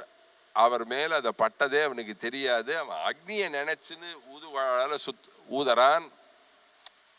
அது தெரியல, அது வந்து மேல பட்டது அவருக்கு தெரியாது. ஆனா பட்டு விழுந்தது 10 செகண்டுக்குள்ளார அவர் சபிச்சுட்டார். சபிச்ச அப்புறம் தான் அவனுக்கு தெரியறது குருநாதர் வந்து அந்த இடத்துல உட்கார்ந்து இருக்காருன்னு. ஏன்னா ஒரே புகை மூட்டம். சில பேர் சிராதம் பண்ண உட்காண்டான்னு வச்சுக்கோங்க, இங்க பார்த்தாலும் ஒரே புகை. சிராதம் பண்றது ஹோமம் பண்றதுக்கெல்லாம் ரொம்ப முக்கியம் என்னன்னா, திறந்த வெளியா ஏதாவது ஒரு பக்கத்துல துவாரம் காத்து இருந்தாதான் அந்த புகை வெளியில போகும். பிராமணாலாம் ஹோமம் பண்ண சொல்லிட்டு எல்லாரும் கதவை சாத்தின்னு ஏசியை போட்டுன்னு உள்ள உட்காந்து இருந்தா இந்த புகை எங்க போகும்? பிராமணாவோட வயத்தை உள்ளாரு போயிடும், நுரையீரல் வழியா உள்ள போயிடும், அதானே போயிடும். அதனாலதான் நம்ம பண்ற எந்த கர்மானுஷ்டானமும் புறத்தியாரி இடைஞ்சல் பண்ணாததான தர்மானுஷ்டானமாக இருக்கப்பட வேண்டும். கோதானம் பண்ணினா போறாது, அந்த கோதானம் முடிஞ்சு அவாத்திர கொண்டு போய் விடுற வரையில் நம்மளுடைய பொறுப்பு. வாசல கொடுத்த நடு ரோட்ல அவர் இத்தனை டிராபிக்க நடுவில் பசுமாட்டை பிடிச்சுன்னு பிராமணன் நடந்து போனா நன்னா இருக்குமா? அசிங்கமா இருக்காதோ? எது பண்ணினாலும் செய்வன திருந்த செய்து அழகா செய்யப்பட வேண்டும். அவர் என்ன சொன்னார்? பரம கோபம் வந்து கல்ப கோட்டி காலம் நரகாக்னியில் விழக்கடவது, இதுதான் என்னுடைய சாபம். அவன் தலைய தூக்கி பார்த்தான், நேர ஓடி வந்தான், அவருடைய காலை பிடிச்சு கதறினான், அழுதான், உருண்டான், பெரண்டான். இப்படிலாம் சாபம் விடாதீங்கோ, நான் தெரியாத பண்ணிவிட்டேன். நான் எனக்கு உடம்பு முடியல அக்னி மூட்ட மாட்டேன்னு சொல்லியிருக்கலாமே. நீங்க வந்த உடனே அக்னிஹோத்திரம் பண்ணணும், உபாசனம் பண்ணணுங்கிறதுக்காக தானே அக்னியெல்லாம் மூட்டி வைக்கிறேன். நான் செஞ்சதெல்லாம் உங்களுக்கு சிசுரூஷைக்காக தானே பண்ணினேன். என்ன போய் இப்படி சபிக்கிறேன் இல்லை நீங்க? அதெல்லாம் தப்பு. ஒருத்தர் உபகாரம் பண்ண வந்தா நம்ம ஓரளவு தான் அவளை உபயோகப்படுத்திக்கலாம். உனக்காக உயிரையே தருவேன்னு ஒருத்தர் உடனே உயிரை கொடுத்துருன்னு கேட்டுறத கேட்க கூடாது. யாரையும் சிரமப்படுத்தாமல் வாழ்வதுதான் உயர்வான வாழ்க்கை. கல்ப கோடி காலம் இழக்கடவுதுன்னாள். பரம கோபத்தை அடைஞ்ச, பரம வருத்தத்தை அடைஞ்ச அவன் என்ன பண்ணினா, காலில் விழுந்து அரற்றினான், கதறினான், உருண்டான், பெரண்டான். இந்த சாபத்திலேருந்து எனக்கு விமோசனம் பண்ணுங்கள், என்னை எப்படியாவது வெளியில் எடுங்கள், இதெல்லாம் என்னால் முடியாது, கஷ்டம்னா. அவர் கொஞ்சம் கூட மனசு இறங்கவே இல்லை. ஒரே வார்த்தை சொன்னார், கொடுத்தது கொடுத்தது தான்.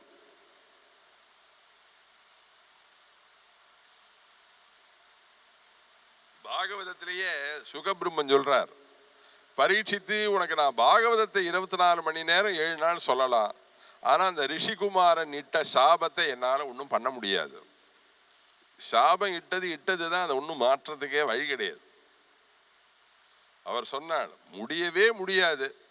இந்த கோபம் ஒருத்தருக்கு வந்தா அவள் எப்பேற்பட்ட நிலையில கொண்டு நிறுத்துங்கிறதுக்கு தான் இந்த சரித்திரம். கோபம் வந்ததேயானால், ஆமா, அண்ணா தம்பிக்குள்ளார சண்டை வந்தாலும் சரி, அக்கா தங்கைக்குள்ளார சண்டை வந்தாலும் சரி, கோபம் வந்துடுதுன்னா அப்புறம் பறக்கும். சேரு கீரு கிட்டக்க இருக்கிற செல்போன், ஹெல்போன், ரிமோட் கண்ட்ரோல் எல்லாம். கோபமே படக்கூடாது. கோபத்தினால் அந்த துளியூண்டு ஒரு அக்னி மேல பட்டத்தினால எவ்வளவு பெரிய சாபத்தை விட்டுருக்காரு பாருங்க. அவர் அவன் திருப்பி திருப்பி அழுதான். அவரை சொன்னார், இட்டதுதான், இதுலேருந்து உனக்கு விமோசனம் கிடையாதுடா, போட. அவன் என்ன பண்ணினான், தலையை அவுத்து போட்டுண்டான். என்ன மரண பயம் வந்தவன் தலையை அவுத்து போட்டுண்டான். குருசாபம், அக்னியில வேகனம், கல்பகோட்டி காலம், நரகத்துல வாழணும், குருசாபம் இப்படின்னு கத்திண்டே நேரம் ஆத்துக்கு ஓடினான். ஹேமலதா ஆத்துல இருக்காள். புதுசா கல்யாணம் ஆன தம்பதிகள், சில மாசங்கள் தான் ஆயிருக்கு. ஹேமலதேட்ட போய் நடந்தத்தை முழுக்க சொன்னான். நான் தெரியாம தான் அக்னியை மூட்டினேன், இவர் உட்காந்துருக்கிறது எனக்கு தெரியாது, தெரியாம பண்ணினேன், ஆனா அதுக்கு எவ்வளவு பெரிய சாபத்தை கொடுத்துட்டார் அவர். உடனே அவன் என்ன பண்ணினா, பொண்ணுன்னா எல்லாருக்கும் கொஞ்சம் மனசு இழகும். அதனால அவள் என்ன பண்ணினா, நம்ம ஆத்துக்கார் இவ்வளவு பெரிய கஷ்டத்துல மாட்டினுட்டாரேன்னு ஆத்துக்காரை பிடிச்சுன்னு நேர துர்வாசனுடைய வீட்டுக்கு, ஆசிரமத்துக்கு வந்து அவ காலில் விழுந்து அழுது துர்வாசஸை பார்த்து, எங்க ஆத்துக்காருக்கு இப்படி ஒரு சாபம் கொடுப்பாளா, ஒரு சிலியூண்டு ஒரு சின்ன தெரியாமல் நடந்த ஒரு துளியூண்டு தவறுக்கு இவ்வளவு பெரிய சாபத்தை நீங்க இட்டுட்டேளே, என்ன எங்களுக்கு எப்படியாவது நீங்க இந்த சாபத்திலேருந்து விமோசனத்தை கொடுக்கணும், மாங்கல்ய பிச்சை கொடுக்கணும்னு அப்படி புடவை தலைப்பு அப்படி நீட்டின்னு அவளை பார்த்து கெஞ்சறாள் துர்வாசஸ். ஆனா துர்வாசஸ் துளி கூட நெஞ்சத்தை மனசுல துளி கூட அவருக்கு காருண்யம் ஏற்படல. காலில் சுட்டத்தெல்லாம் காண்பிக்கிறார். இதோ பாரு உன் ஆம்டியா இப்படி பண்ணியிருக்கான் பாரு, மேலெல்லாம் சுட்டு இருக்கு. எவ்வளவோ சொன்னாள். 1 மணி நேரம் 2 மணி நேரம் அழுதால், கதறினாள், பிதற்றினாள், எல்லாம் பண்ணினாள். ஒரு முகூர்த்த காலம் ஒன்னுக்கும் அவர் சொன்னதை கேட்கல. பார்த்தாள் அவள். சரி, இவர் சொன்னதை கேட்கல, வெளியில வந்தாள். ஆகாசத்தை பார்த்தாள். ஆகாசத்துக்கு மேல தலைக்கு மேல கையை வச்சிருந்தாள். ஹே அக்னி தேவா கத்தினாள். ஹே அக்னி தேவா,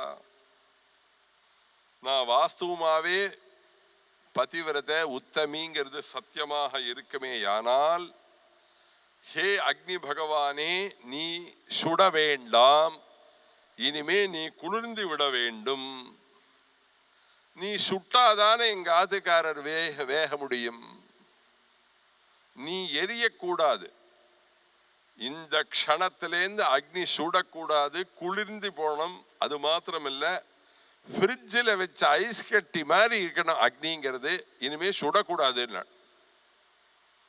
அவ்வளவுதான். இந்த பதிவிரத வாயால சுடக்கூடாதுன்னு சொன்ன உடனே என்னாச்சுன்னா, அவ வாத்துல அடுப்புல சாதம் வடிச்சுட்டு இருக்கா பாருங்க, சாதம் ஆகல.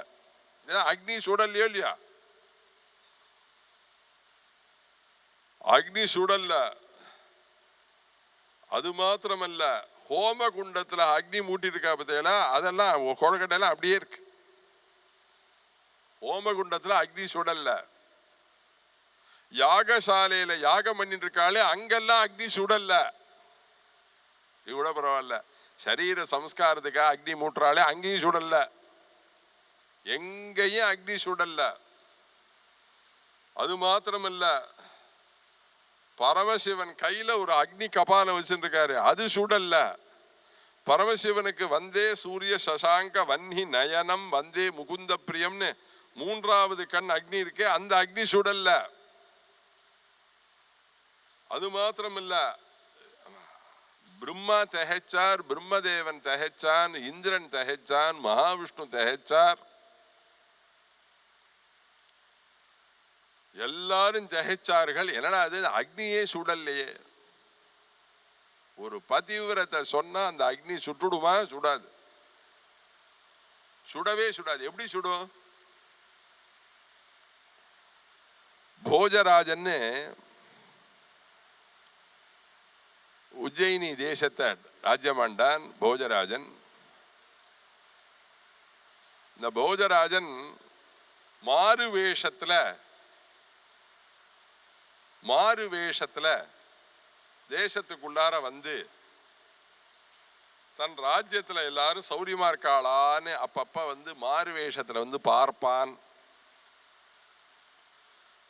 அப்படி பார்த்துட்டு இருக்கதே ஒரு அக்ரஹாரத்து வழியா சாயங்காலம்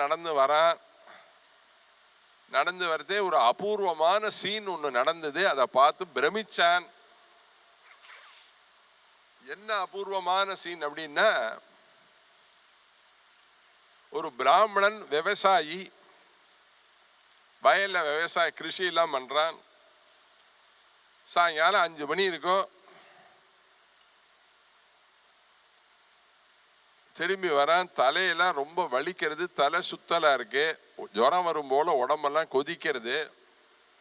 அதுக்காக ரொம்ப கஷ்டப்பட்டுன்னு வயல்ல வேலை முடியல, பாதியில கிளம்பி வந்துவிட்டான். சாயங்காலம் 5 மணி இருக்கும். ஆத்துக்கு வந்தா அவனுக்கு கல்யாணம் ஆயிடுத்து. அவனுடைய ஆம்படியா பதிவிரத, அவளுக்கு ஒரு புள்ள குழந்தை பிறந்திருக்கு. பழைய காலத்துலலாம் கிராமத்தில் ஃபேன்லாம் கிடையாது. குழந்தைகளெல்லாம் வாச திண்ணையில தூளி கட்டி காத்தாட அப்படிலாம் வைப்பா, மித்தத்தில் வைப்பா. காற்று எங்கே வருதோ அங்கெல்லாம் குழந்தைகளை வளர்க்கிற வழக்கம். வாச திண்ணையில கீழே தரையில 2 துணியை போட்டு அந்த துணியில அந்த குழந்தை தூங்கின்னு இருக்கு. அந்த அம்மா ஈர துணியெல்லாம் உணர்த்திட்டு வந்து ராத்திரிக்கு சாதம்லாம் உண்டாக்கணும் இல்லையா, ராத்திரி சமைக்கணுமே. அதுக்காக என்ன பண்றா, குமுட்டிய மூட்டி ராத்திரி சாதம் வடிக்கலாம், ஏதோ பண்ணலாம். குமுட்டின்னு ஒன்றும் ரொம்ப பேருக்கு தெரியாது. இந்த கால குழந்தைகளுக்கு குமுட்டின்னா என்னன்னு தெரியாது. பழைய காலக்காரர்களுக்கு குமுட்டி தெரியும், இந்த கால குழந்தைகளுக்கு தெரியாது. ஒரு பொண்ணு புத்திசாலியான்னு குமுட்டிய மூட்டை சொல்லி பார்த்தா புரிஞ்சு போயிடும். சில அம்மா கறியை நன்னா மேலே கொட்டிவிட்டு அதுக்கு மேலே மண்ணெண்ணைய நம்ம சோமாயச ருத்ராயசான்னு ஊற்றினே இருப்பள். மண்ணெண்ணெய் இருக்கிற வரையில் எரியும், அப்புறம் அது பிடிச்சிக்காது, நின்றுடும்.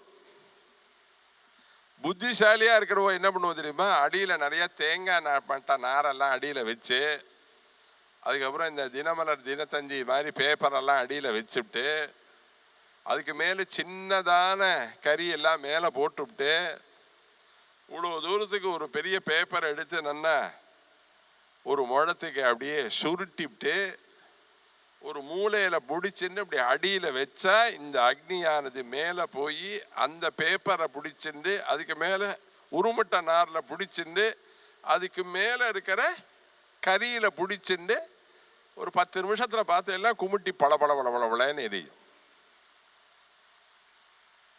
புத்திசாலித்தனம் எப்படி இருக்குன்னு பார்த்தாலே தெரியும். ஆமா, உலகத்துல எல்லாரும் புத்திசாலியா பிரம்மா படைக்கிறானா? ஏதோ 10 ஜீவன் ஒசத்தியா படைச்சா என்ன மாதிரி 2 ஜீவனையும் படைக்கிறான் இல்லையா பிரம்மா? அதுபோல சாயங்காலம் சாதம் வடிக்கிறதுக்காக குமுட்டிய மூட்டி வச்சிருக்க. குமுட்டியில கறந்த பாலை காய்ச்சி காஃபி குடிச்சு பாருங்கள். குமுட்டியில குட்டி வெங்கலப்பானையில அரிசி உப்புமா பண்ணி சாப்பிட்டு பாருங்கள். குமுட்டியில கத்திரிக்காயில எண்ணெயை தடவி மேலாக அப்படியே காய்ச்சி எடுத்து அதை ஒரு டாங்கர் சட்னி பண்ணி சாப்பிட்டு இதெல்லாம் பண்ணி பாருங்கள். இதெல்லாம் கிடையாது, இந்த கால குழந்தைகளுக்கு கிடையாது. ஆமா, ஏதோ ஒரு பொட்டி மாதிரி இருக்கு, அதுக்குள்ளார வைக்கிறா, அது ஒன்றும் சுடுமா, அது அப்படியே திரும்பி அப்படியெல்லாம் பண்றா. ஒரு மாமி அவசர அவசரமா அப்பளாத்த உள்ள வச்சுட்டாள். அது குறிப்பிட்ட டயத்துக்குள்ளார திருப்பி எடுத்துடணும் போல இருக்கு, அது தெரியல, அந்த அம்மா மறந்து போயிட்டா. அப்புறம் சவிதாதான ரக்ஷா மாதிரி மானோ மகாந்த மேதாவி பூயாசம் தேஜஸ்வி பூயாசம் தான் அப்படிலாம் இருக்கு. கண்ணெதிர்க்க சாதம் வெடிக்கப்படுறாப்புல சாப்பிட்டோமே ஆனால் எந்த வியாதியும் வராது. அந்த சாதத்தை கிளறி விடுவோம், பார்த்துருக்கல? வெங்கலப்பானையில சாதத்தை வச்சு இப்படி கிளறி விட்டா அது மேல இருக்கிற தோஷம் எல்லாம் ஆவி ரூபமா வெளியில வரும். அதை எடுத்து சாப்பிட்டா 100 வயசு வியாதி இல்லாம வாழலாம். இப்ப நம்ம எல்லாம் முழு சோம்பேறி ஆகி பெரிய குக்கர், சின்ன குக்கர், சின்ன குக்கர், சின்ன குக்கர், சின்ன குக்கர், துளியூண்டு குக்கர். ஆமா, அப்புறம் ஒரே ஒரு பிடி அரிசியை சாதம் அடிக்கிறாப்புல ஒரு குக்கர். வழி இல்லை, பொம்மநாட்டிகளும் உத்தியோகத்துக்கு போக வேண்டிய காலம் வந்தாச்சு, வேற வழி இல்லை. இவாளும் போறா, அவளும் போறா. ஆனா பொம்மநாட்டிகள்லாம் என்னதான் நீங்க உத்தியோகத்துக்குள்ள போய் பெரிய ஆபீசரா இருந்தாலும் உங்காத்து கிச்சன்ல நீ தான் ராணியா இருக்கணும். அதை இன்னொருத்தருக்கு அந்த பொசிஷனை விட்டு கொடுக்கவே கூடாது. இப்ப அம்மா எல்லாம் பொண்ணை வளர்க்கும் போதே கிச்சன் பக்கம் போயிடாதேன்னு வளர்க்கிறா. பிரம்மோபதேசம் புருஷாளுக்கு பிரம்மோபதேசம் காயத்ரி, பொம்மநாட்டிகளுக்கு பிரம்மோபதேசம் என்ன அப்படின்னா, நீ சமைக்காத, நெழுவிடு. அப்படி இருக்க கூடாது. ஸ்திரீக்கள் நல்ல ஆகாரத்தை கொடுத்துதான் இந்த குழந்தைகள் எல்லாம் அன்பும் ஆதரவோட வளர்க்கப்பட வேண்டும். பகவன் நாம சொல்லி சாதத்தை கிண்டினேலே ஆனால் அந்த சாதத்தை சாப்பிட்ற குழந்தைக்கு விஷ்ணு சஹஸ்ரநாமம் சொல்லணுங்கிற எண்ணம் வரும். நீங்க எந்த எண்ணத்தோட பச்சனம் பண்றீங்களோ அதே எண்ணம் தான் அந்த அன்னத்தை சாப்பிட்றவர்களுக்கு வரும். அதான் பெரியவாள்லாம் ஜாக்கிரதையா இருப்பா, பொம்மநாட்டி எல்லாம் ஜாக்கிரதையா இருக்கணும்னு சொன்னதே அதுதான். அதுபோல அந்த குமுட்டியில சாதம் வெடிச்சுட்டு இருக்கா. சாதம் வெடிக்கிறதுக்காக குமுட்டிய மூட்டி வச்சிருக்கா. அது நல்லா தானா பிடிச்சிக்கட்டன்னு உருமட்டை எல்லாம் போட்டு. இந்த ஆத்துக்காரர் வயலேருந்து வந்தவர் என்ன பண்ணினார், தாகமா இருக்கு, தண்ணி கொடுனார், தண்ணி கொடுத்தார், குடிச்சார். அப்படியே வாசப்பல எனக்கு ரொம்ப முடியல, எனக்கு என்னமோ பண்றதுன்னு அப்படியே படுத்துன்னு விட்டார். இதெல்லாம் போஜன் பார்த்துட்டே இருக்கான். படுத்துன்னு விட்டார். படுத்துன உடனே அவருக்கு தலைகோசரம் ஏதாவது வேணும் போல தேவையா இருக்கு. அக்கா அவர் என்ன பண்ணினார், இப்படி சுத்தி பார்த்தார், தலைகோசரம் ஒன்றும் ஆம்பல்ல. ஆம்பளையால கூப்பிட்டார், இங்க வாமான்னார். பத்தினி கிட்டக்க வந்தா, பத்தினியை கிட்டக்க உட்கார சொன்னார். பத்தினி மடியில தலையை வச்சுன்னு படுத்துன்னு விட்டார். பத்தினி மடியில தலையை வச்சுன்னு தூங்குறார், படுத்துன்னு விட்டார். கொஞ்ச நாள் என்ன ஆயிடுது, தூங்கி போயிட்டார். இந்த வயல்ல இருந்த சிரமம், உடம்பு சிரமம், தூங்கி போயிட்டார். தூங்கிட்டார்னு உடனே அந்த பக்கம் குமுட்டி, இந்த பக்கம் பிறந்த குழந்தை தூங்கிட்டு இருக்கு, இந்த பக்கம் ஆத்துக்கார் தலைகோசரமா தலையை வச்சுன்னு படுத்துட்டு தூங்குறார். கொஞ்ச நாழியில அந்த குமுட்டி மேல போட்டதான கரியெல்லாம் நன்னா புடிச்சு நுடுத்து. குமுட்டி திகு திகு திகு திகுன்னு எரியறது. அந்த குமுட்டியில போய் கிட்டக்க போய் பார்த்தீர்களே ஏனால் பச்சை கலர், மஞ்சள் கலர், ஆரஞ்சு கலர் அப்படிலாம் தெரியும். இந்த தணல்லாம் நன்னா திகு திகு திகுன்னு நீலம் கூட தெரியும். அப்படிலாம் கலர் கலராலாம் அந்த அக்னியில தெரியும். அது நன்னா புடிச்சுன்னு கொடுத்தோம். அது நன்னா புடிச்சுன்ன உடனே இங்க தூங்க பண்ண போட்டிருக்க குழந்தை இருக்கு பார்த்தீங்களா, அந்த குழந்தை குபின்னு எழுந்து நுடுத்து. குபின்னு எழுந்து நுட்டா பொதுவாகவே குழந்தைகள் தூங்கி எழுந்துக்கிறதே கண் எதிர்க்க அம்மா இருக்கணும். அம்மா இருந்தாதான் அந்த குழந்தைகளுக்கு அன்னைக்கு நாள் திருப்தியா இருக்கும். அப்படி குழந்தைய கிட்டக்க இருந்து குழந்தை முழிச்சுக்கிற டைம் வந்துடுத்து, கிட்டக்க போகணும்னு அம்மா அவளை எதிர்பார்த்துட்டே இருப்பள். கண் எதிர்க்க அம்மா வந்து நின்ன உடனே அந்த அம்மாவை பார்த்த உடனே முகெல்லாம் மலரும். அப்படிலாம் வாழ்ந்த வாழ்க்கையை விட்டுட்டு இன்னைக்கு குழந்தைகளை கொண்டு போய் ஹாஸ்டல்ல கொண்டு போய் தள்ளி, இல்லையா, எத்தனை சௌபாகியத்தை இழந்து நம்ம எல்லாம் வாழ்ந்து கொண்டிருக்கிறோம். யோசிச்சு பாருங்கள். பழைய காலத்துலலாம் ஒரு பிள்ளைக்கோ ஒரு பொண்ணுக்கோ கல்யாணம் ஆகும் வரையில் ஒரு நாள் ஓர் இரவு கூட அப்பா அம்மா கண் பார்வையை தாண்டி போனதே கிடையாது. ராத்திரி படுத்துக்கிறதே கேட்பார், பெரியவன் எங்க, சின்னவன் எங்க, அவன் எங்க போயிருக்கா, இவன் எங்க படுத்துட்டு இருக்கா அப்படின்னு கேட்பா. ஒரு ரவுண்ட் அப்படிலாம் பார்த்துட்டு அப்புறம் தான் அந்த குடும்ப தலைவன் வாச கதவை பூட்டியிருக்கா, கொள்ள கதவை பூட்டியிருக்கா எல்லாம் பார்த்துட்டு போய் படுத்துப்பார். இன்னைக்கு எல்லாரும் பணம் பணம் பணம் பணம் பணம், பதவி பதவி, உத்தியோகம், கௌரத, அதுக்காக வெளிநாட்டுக்கு அனுப்பிச்சுட்டோம், ஹாஸ்டல்ல அனுப்பிச்சுட்டோம். அப்படிதானே குழந்தைகளை வளர்க்கிறோம். அதனாலதான் அந்த குழந்தைகளுக்கு அன்பும் இல்லை, பாசமும் இல்லை, பரிவும் இல்லை, ஒரு அப்பா அம்மா மேல ஒரு பக்தியும் இல்லை. நீ உன்னுடைய தாய் என்ப அதுல நீட்டிருந்தா தானே அது திரும்பி உன் மேல அன்பை காண்பிக்கும். எல்லாரும் பிரகலாதன் மாதிரி பிறந்துருவாளா? பிரகலாதன் மேல எந்த அன்பையும் வைக்காத ஹிரண்யகசிபு மேல பிரகலாதனுக்கு அளவு கடந்த அன்பு. பாகவதத்துல பிறக்கிற குழந்தை எல்லாம் பிரகலாதன் ஆயிடுவாளா? அதுக்கு தூங்கி எழுந்து நுடுத்தோம். அப்படியே அம்மாவை பார்த்தது, அம்மா இத்தாப்புல உட்காந்துருக்காள். அம்மாவை பார்த்த உடனே சிரிப்பு வந்துடுத்தோம். இப்படி திரும்பி பார்த்தது, அந்த பக்கம் குமுட்டியில அந்த நீல கலர், பச்சை கலர், சிகப்பு கலர்ல அக்னிலாம் எரியறத பார்த்த உடனே இங்க படுத்துட்டு இருக்கிற குழந்தை குபு குபு குபுன்னு குமுட்டி கிட்டக்க ஓடுறது, தணலை போய் தொட்டு பார்க்கறதுக்கு. அது கிட்டக்க போய் தணலை தொட்டு பார்க்க எத்தனை பண்ணும் பொழுது 2026 இருக்கக்கூடிய ஒரு லேடியா இருந்தா என்ன பண்ணுவோம்? மடியில தலை வச்சு தூத்துட்டு இருக்கிற ஆத்துக்கார, அண்ணா ஏந்துருங்கண்ணா, குழந்தை அங்க ஓடுறதுன்னா ஏந்துருங்க நீங்க அப்படின்னு சொல்லுவா, இல்லையா? அவ மகா பதிவிரத்தை, கணவனுடைய தூக்கத்தை கெடுக்க விரும்பவில்லை. அப்ப என்ன பண்றது அப்படின்னா, திண்ணையில மனைவி, மனைவியினுடைய மடியில கணவன் படுத்து தூங்குறான். அக்ரஹாரம் எய்தாப்புல போஜராஜா நிற்கிறான். இந்த குழந்தை ஏந்துட்டு இருக்கு. நேரம் அந்த மூளையில குமுட்டி இருக்கு. அந்த குமுட்டியில் இருக்கிற தணல்லாம் கலர் கலரா இருக்கு. நேர இந்த குழந்தை குமுட்டி கிட்டக்க ஓடுறத பார்த்த உடனே சுதம் பதந்தம் பிரசமீக்ஷ்ய பாவகே நபோதயாமாஸ பதிம் பதிவ்ரதா ததா பவத் தத்பதி பக்தி கௌரவாத் ஹுதாசனஹ சந்தன பங்கசீதளஹ சுதம் பதந்தம் பிரசமீக்ஷ்ய பாவகே. சுதம் பாவகே பதந்தம் பிரசமீக்ஷ்ய, அக்னி கிட்டக்க போய் விழ போறாப்புல அது ஓடுறத பார்த்த உடனே ஒரு பதிவிரத ஓடனமே நபோதயாமாஸ, அவள் அரட்டிக்கவே இல்லை.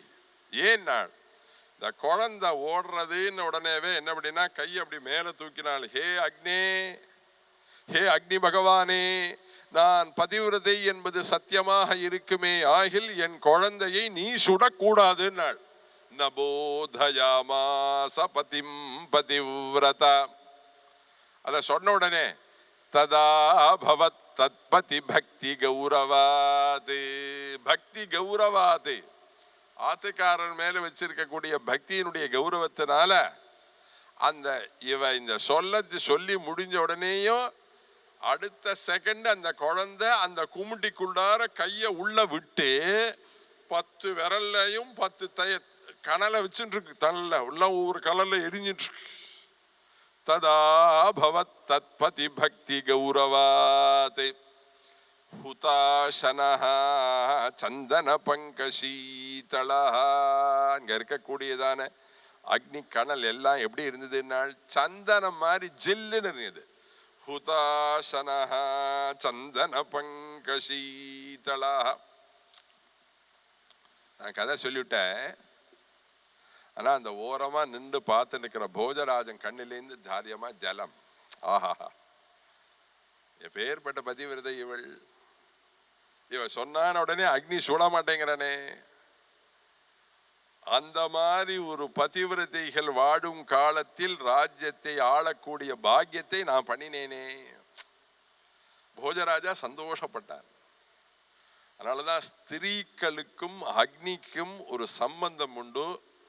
பழைய காலத்துலலாம் ஒரு 100 வருஷம் முன்னாடிலாம் பெண்கள் எல்லாரும் பிரசவத்துக்கு பிறந்த வீட்டுக்கு செல்லும் பொழுது இந்த வயசான பாட்டி சொல்லுவள், அந்த அடுப்புக்கு ஒரு நமஸ்காரம் பண்ணிட்டு போ அப்படின்னு.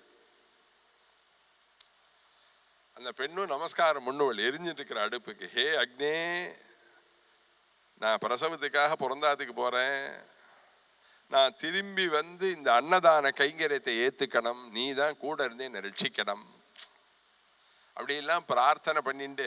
பழைய காலத்துலலாம் ராத்திரிலாம் அடுப்பை மூழ்கினாலும் கோலெல்லாம் போடுவான். பழைய காலங்களில் சமைக்கிற உள்ளெல்லாம் அடுப்பு ஒழுகினாலும் அதுக்கு மேலே அழகா விறகடுப்பு தானே, சாணியினால மூழ்கி அலம்பிவிட்டு அதுக்கப்புறம் அதுக்கு கோலெல்லாம் போட்டு அதை ஒரு தேவதா காரமாக தான் பார்த்தா எல்லாரும். இப்போ அடுப்பே இல்லை. ஆமாம், ஸ்விட்சின்னு ஒன்று இருக்கு, ஃபோன் பண்ணா போகிறோம், எது கிடைச்சதோ கொண்டு வந்து கொடுத்துருவா, கவலைப்பட வேண்டாம். அது ஆறு பண்ணினா எவா பண்ணினா அதெல்லாம் விஷயம் இல்லை, ஏகப்பட்டது இருக்கு. நான் கொண்டு வந்து கொடுக்குறவாளை குறை சொல்லலை, நான் அவளையும் நமஸ்கரிக்கிறேன், அவளும் பசியை போக்குறார்கள். ஆனால் அதை யாரு சாப்பிடணும் யாரு சாப்பிடக்கூடாதுன்னு ஒரு கணக்கு இருக்கு. அதெல்லாம் இருக்கு, வர்ணாசிரம தர்மம் எல்லாம் இருக்கு. எதுக்கு சில அந்த அக்னியை சொன்ன உடனே அந்த அக்னி சூடாது. போஜன் மறுநாளைக்கு ராஜ்யசபையில அவனுடைய ராஜ்யசபையில நவரத்னமா 9 பண்டிதர்கள் இருப்பா. அதுல காளிதாசனும் உத்தன். அவன் சொன்னான் விடுகதை மாதிரி, நேத்திக்கு ஒரு அபூர்வமான விஷயத்தை பார்த்தேன்,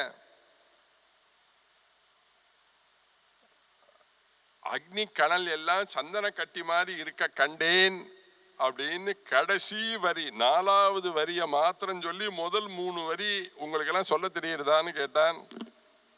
ஒத்தராளையும் சொல்ல முடியல. ராஜராஜேஸ்வரியை பூஜை பண்ணி அம்பாளுடைய கிருபையை அடைஞ்சவன் இல்லையா ஆறு காளிதாசன். அவன் ஆரம்பிச்சுட்டான், சுதம் பதந்தம் பிரசமீக்ஷ்ய பாவகே நபோதயாமாஸ பதிம் பதிவ்ரதா ததா பவத் தத்பதி பக்தி கௌரவாத் ஹுதாசனஹ சந்தன பங்கசீதளஹ அப்படி சொல்லப்பட்டிருக்கு. அது போல இந்த ஹேமலதா வெளியில வந்து நின்னுட்டு தன்னுடைய புடவை தலைப்பை எடுத்து இப்படி வெளியில போட்டுண்டு தலைக்கு மேல கைய வச்சுன்னு, ஹே அக்னி பகவானே, இனி நீ எங்கேயும் சுட வேண்டாம். ஆஞ்சநேயர் வாழ அக்னியை வச்சா எல்லாரும் மோளம் கொட்டுறான், தாளம் கட்டுறான். இந்த பக்கம் 10 மோளம், இந்த பக்கம் 4 நாதஸ்வரம், இந்த பக்கம் 4 கிளாரினட்டு, இந்த பக்கம் 2 மிருதங்கம் எல்லாம் அடிக்கிறது. திகு திகு திகுன்னு வீதி உலா கொண்டு வந்து நிறுத்தினாள் லங்கையில ஆஞ்சநேயரை. அப்படி கொண்டு வந்து நிறுத்தினாள். அப்படி நிறுத்தினா ஆஞ்சநேய சுவாமி பார்த்தார், என்னடா அது சுடவே இல்லையே அக்னி. உடனே என்ன பண்ணினாள், இந்த வாழை அப்படி எடுத்து அப்படி கொண்டு வந்து அப்படி முன்னாடி நீட்டினார் ஆஞ்சநேய சுவாமி. இப்படி பார்க்கறார், வாழு திகு திகு திகு திகுன்னு எரியுது. இந்த ரேஷன் கடையில வாங்கின பழைய புடவையெல்லாம் சுத்தி, பழைய வேஷ்டியெல்லாம் சுத்தி, பழைய எண்ணெயெல்லாம் அதுல ஊத்தி ஏத்திருக்கானுங்க இந்த அசுர பசங்க அத்தனை பேரும். இத்தனை பேர் ஏத்தியும் அக்னி சுடவே இல்லை. இப்படி பார்க்கறார், தீவட்டி மாதிரி எரியுது வாழு. அப்ப நினைச்சிருந்தார், நம்ம ஸ்ரீலங்காலேருந்து திரும்பி நேர கிஷ்கிந்த போன உடனே டைரியில எழுதிக்கணும் ஒரு குறிப்பு, என்னன்னா லங்கா அக்னி சுடாது. அக்னி சுட்டாதான் பாத்திரம் சுடும், பாத்திரம் சுட்டாதான் பால் கொதிக்கும், பால் கொதிச்சு பொங்கினாதான் காஃபி போட்டு குடிக்க முடியும் இல்லையா? அக்னி சுட்டாதான் பாத்திரம் சுடும், பாத்திரம் சுட்டாதான் ஜலம் சுடும், ஜலம் சுட்டாதான் உள்ள இருக்கிற அரிசி சாதமாக மாறும். அப்புறம் வேணா பசி ஆறலாம் இல்லையா? 1/2 மணியா அடுப்பு எரிஞ்சுட்டே இருக்கு, பாலும் பொங்கல்ல அரிசியும் அப்படியே இருக்குன்னா எப்படி சாப்பிட முடியும்? யோசிச்சு அவர் சொன்னார் ஆஞ்சநேயர், ஆத்துக்கு போன உடனே நம்ம டைரியில எழுதிட்டோம் லங்கா அக்னி வேஸ்ட் அப்படின்னு. அப்புறம் அவர் தோணித்தது ஆஞ்சநேயருக்கு, லங்கா அக்னி வேஸ்ட் இல்ல, 2 நாள நமக்கு சுடல. ஒன்னும் அம்பாள் ஜெகதம்பா ராஜராஜேஸ்வரி சீதா நமக்கு அனுகிரகம் பண்ணும் போது, நீ போற வழியெல்லாம் நல்ல வழியாக இருக்கட்டும், சிவஸ்தே துவாஸ்து ஹரிப்ரவீரா, உன்னுடைய அத்வா வழிகள் எல்லாம் சிவோஸ்து நல்லதா இருக்கட்டும்னு சொல்லிவிட்டாள்.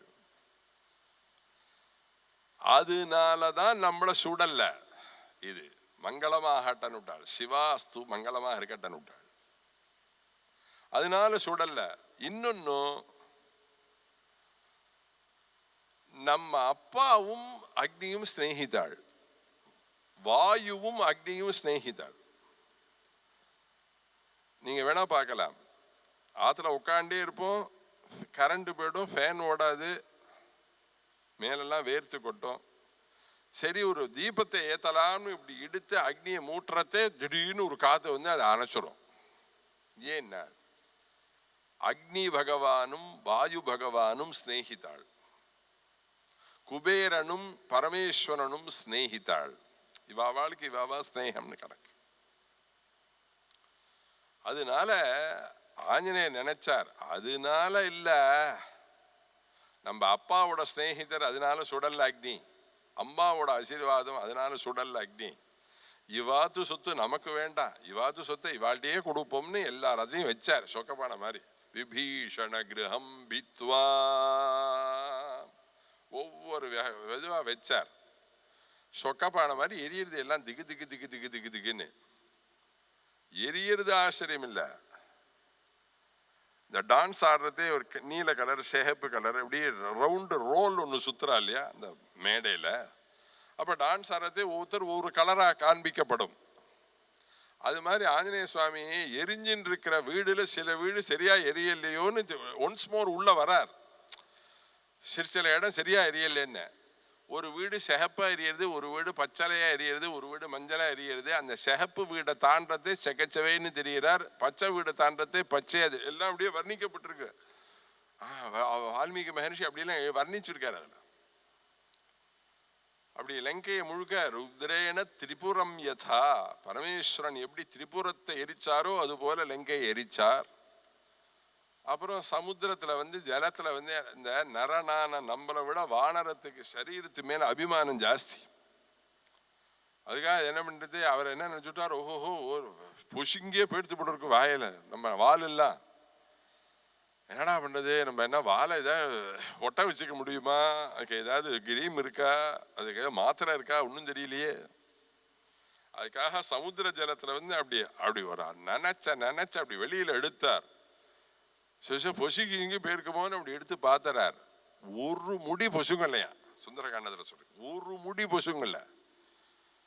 எதுக்கு சொல்ல வர, அந்த அக்னிய பார்த்து பிரார்த்திச்சுண்டால், பதிவிரதைகள் பிரார்த்திச்சுண்டால் அக்னி சுடாது.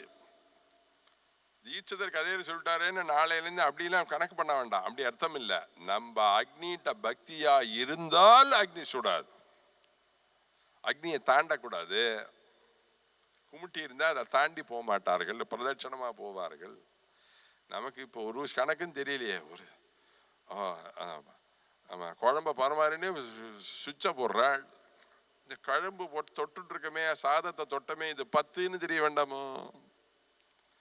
சுவாமிக்கு நைவேத்தியத்தை கொண்டு வச்சா அந்த இடத்துல தண்ணி தெளிச்சு எடுடாம், அந்த இடத்த 10 போக்கணும், அதெல்லாம் தெரியுமோ, ஒன்றும் தெரியல. நேத்திக்கும் அதே இடத்துல தான் சாதம், இன்னைக்கும் அதே இடத்துல தான் சாதம். நேத்தி 10, மிந்தானா 10, போன மாசம் 10, போன வருஷம் 10.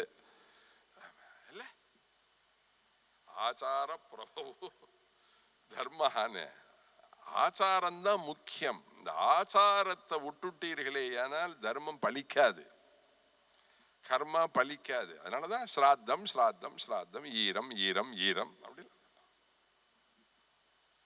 ரிஷிகள்லாம் அப்படிதான் பெரியவாள்லாம் நமக்கு சொல்லி கொடுத்துருக்க. சிராத்தம் பண்றவரை பீரோலேருந்து வேட்சி கட்டின்னு விழுப்பு வேட்சி கட்டின்னு சிராத்தம் பண்ணா அவ அப்பா போய் சேருமா சொல்லுங்க. இவன் இப்படியெல்லாம் பண்ணுவானதான் ரிஷிகள்லாம் என்ன பண்ணியிருக்கா, சிராத்த தண்ணிக்கு கார்த்தால வேஷ்டியை புழிஞ்சி உணர்த்தி காய வச்சு ஸ்நானம் பண்ணி ஈரத்தோடு போய் கட்டின்னு சிராத்தம் பண்ணுன்னு போட்டு விட்டாவா, ரூட்டா போட்டா. இவன் இப்படியெல்லாம் கிருத்திரிமம் பண்ணுவான்னு தெரியும் அவளுக்கு. ஆமா, அது போல ஹேமலத்தை தன் ஆத்துக்காருக்கு வந்த கஷ்டத்தை பார்த்த உடனே ஆகாசத்துக்கு மேல தலைக்கு மேல இப்படி கைய வச்சுன்னு ஆகாசத்தை பார்த்துன்னு, ஹே அக்னே, யாரையும் நீ சுட வேண்டாம், எந்த இடத்துலயும் அக்னி சுடக்கூடாதுன்னு விட்டாள். சுடக்கூடாதுன்னா ஒன்னும் இயங்கல்ல, இது பக்கம் நகிரல்ல, அந்த பக்கம் நகிரல்ல, எல்லாரும் என்னென்னமோ பண்ணினா ஒன்னும் சரியா வரல. மகாவிஷ்ணு தவிக்கிறார், பரமேஸ்வரன் தவிக்கிறார், பிரம்மதேவன் தவிக்கிறார். அக்னி சுடல்லேன்னு உடனே எல்லாரும் எப்படி பக்குவம் பண்ணி பச்சனை பண்ணி சாப்பிட்றது, பச்சை கறிக்காய் எத்தனை நாளைக்கு சாப்பிட்டு இருக்கிறது சொல்லுங்களேன். அதனால தேவர்கள் எல்லாரும் நேர துர்வாசனுடைய ஆசிரமத்துக்கு வந்துட்டார். துர்வாசஸை பார்த்து, யோ நீர் விட்ட சாபம் எவ்வளவு வெளியில நிக்கிறது பத்தீரா, பளிச்சுன்னு அழகா ஒரு துளியூண்டு பட்டத்துக்காக இப்படி ஒரு சாபத்தை விடுவாளாயா, நீர் சாபம் விட்டதுக்கு அவ ஒன்ன திருப்பி சபிக்கல, அக்னியை சுடக்கூடாதுன்னு சொல்லிவிட்டாள். அந்த பதிவிரத்தை அக்னி வேண்டான்னு விட்டாள். அக்னி சுட்டாதானே ஆம்படியா வேந்து போவான், சுடவே வேண்டாம் போன்னு விட்டாள். இப்போ அக்னி யாகத்துல உள்ள அக்னி சுடல்ல, சமையல் உள்ள அக்னி சுடல்ல, இன்னும் பல இடங்கள்ல அக்னி சுடல்ல, அதனால பல காரியங்கள் கெட்டு போறது. அதனால துர்வாசச மகரிஷியை நீங்க அந்த சாபத்தை எப்படியாவது போக்கிக் கொள்ளுங்கள், அதுல இருந்து அவனை காப்பாத்துங்கள்னு கெஞ்சினா அவர் முடியாதுன்னு 33 கோடி தேவதைகளும் முடியாதுன்னு விட்டார். அப்ப துர்வாசஸை எப்படியாவது வழிக்கு கொண்டு வரதுக்கு என்னடா வழின்னு இப்படி சுத்தி தேடினா நாரதர் வந்தார். நாரதர்கிட்ட விஷயத்தை சொன்னார். நாரதர் சொன்னார், ஒன்றும் விஷயம் இல்லை, நான் போய் பேசுறேன். பேசுறவா பேசினா கரெக்டா பழிக்கும் இல்லையா. துர்வாசஸ் வந்தார். துர்வாசர் கிட்டக்க வந்தார் நாரத மகரிஷி. துர்வாசரை பார்த்து, ஹே துர்வாசரே, இந்த பிருஹத் சேனனுக்கு ஏன் இப்படிலாம் சாபம் இட்டீர்? அவன் சொன்னார், அவன் பாவம் பண்ணா, அதனாலதான் சாபம் கொடுத்தேன். என்ன பாவம் பண்ணினா அப்படின்னா, குருவை அக்னியினால சுட்டு விட்டான். குருவை அக்னியினால சுட்டதுனால வந்தது. சரி, ஒரு பாவம் பண்ணினா அந்த பாவத்துக்கு பிராயசித்தம்னு உண்டே. பூட்டு தயாரிக்கிறவா எல்லாரும் சாவியோட தான் பூட்டை தயாரிக்கிறார். நம்மளுடைய கஷ்டங்கள் போறதுக்கெல்லாம் ஒரு பிராயசித்தங்கிற ஒரு சாவி இருக்கு. அந்த சாவியை போட்டு அந்த பிராயசித்தம் பண்ணி இந்த பாவத்தை போக்கிக்கலாம். ஆனா அந்த சாவி எங்க இருக்குன்னு தான் தெரியல. இப்ப எல்லாருக்கும் பாவம் தெரியறது பூட்டி இருக்குன்னு தெரியறது. எந்த சாவியை போட்டு அதுல இருந்து வெளியில வரலாம்னு தெரியல. சாவி கிடைக்காம தான் எல்லாரும் திண்டாடுறா. என்ன பாவம் பண்ணினான் அப்படின்னு கேட்டார் அவர். குருவை அக்னியினால சுட்டுட்டான். இந்த பாவத்துக்கு பிராயசித்தம் கிடையாதான்னார். இண்டு பிராயசித்தம் பண்ணலாமே. என்ன பிராயசித்தம் பண்ணணும்னா தபஸ் பண்ணணும். தபஸ் பண்ணினா பிராயசித்தம். தபஸ் பண்ணிட்டு ஆமாப்பா தபஸ் பண்ணினா மும்மூர்த்திகள்ல யாராவது ஒருத்தர் எத்தாப்புல வருவா. தபஸ் பண்ணும் போதே ஒருத்தர் விஷ்ணுவை குறிச்சு தபஸ் பண்ணுவார், ஒருத்தர் சிவனை குறிச்சு தபஸ் பண்ணுவார், சில பேர் பிரம்மதேவனை குறிச்சு தபஸ் பண்ணுவார், இப்படி ஒவ்வொரு அம்பாளை குறிச்சு தபஸ் பண்ணுவா.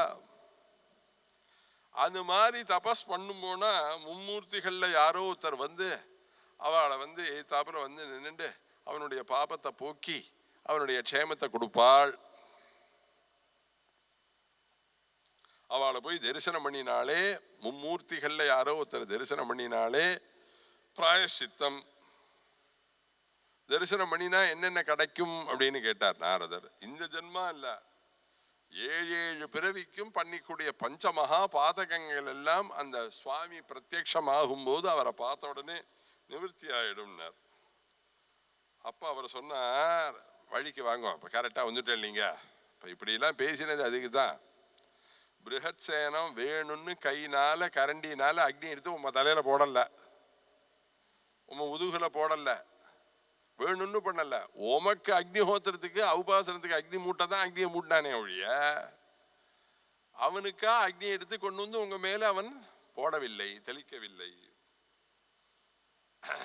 அவன் எந்த தப்பும் பண்ணல.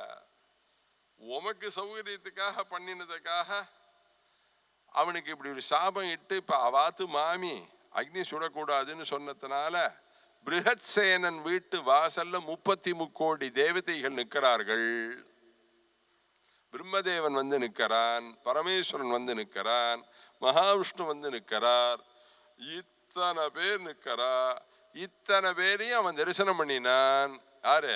பிருஹத்சேனன் தரிசனம் பண்ணினான். அவனுடைய மனைவியா இருக்கக்கூடிய ஹேமலதா தரிசனம் பண்ணினாள். இத்தனை பேர் தரிசனம் பண்ணிவிட்டாங்கிற பின்பு அவன்கிட்ட ஏது பாவம் நிற்கும்? பாவம் இருக்கிறவனுக்கு பிரம்மதேவனுடைய தரிசனமோ விஷ்ணுவனுடைய தரிசனமோ சிவனுடைய தரிசனமோ கிடைக்காது.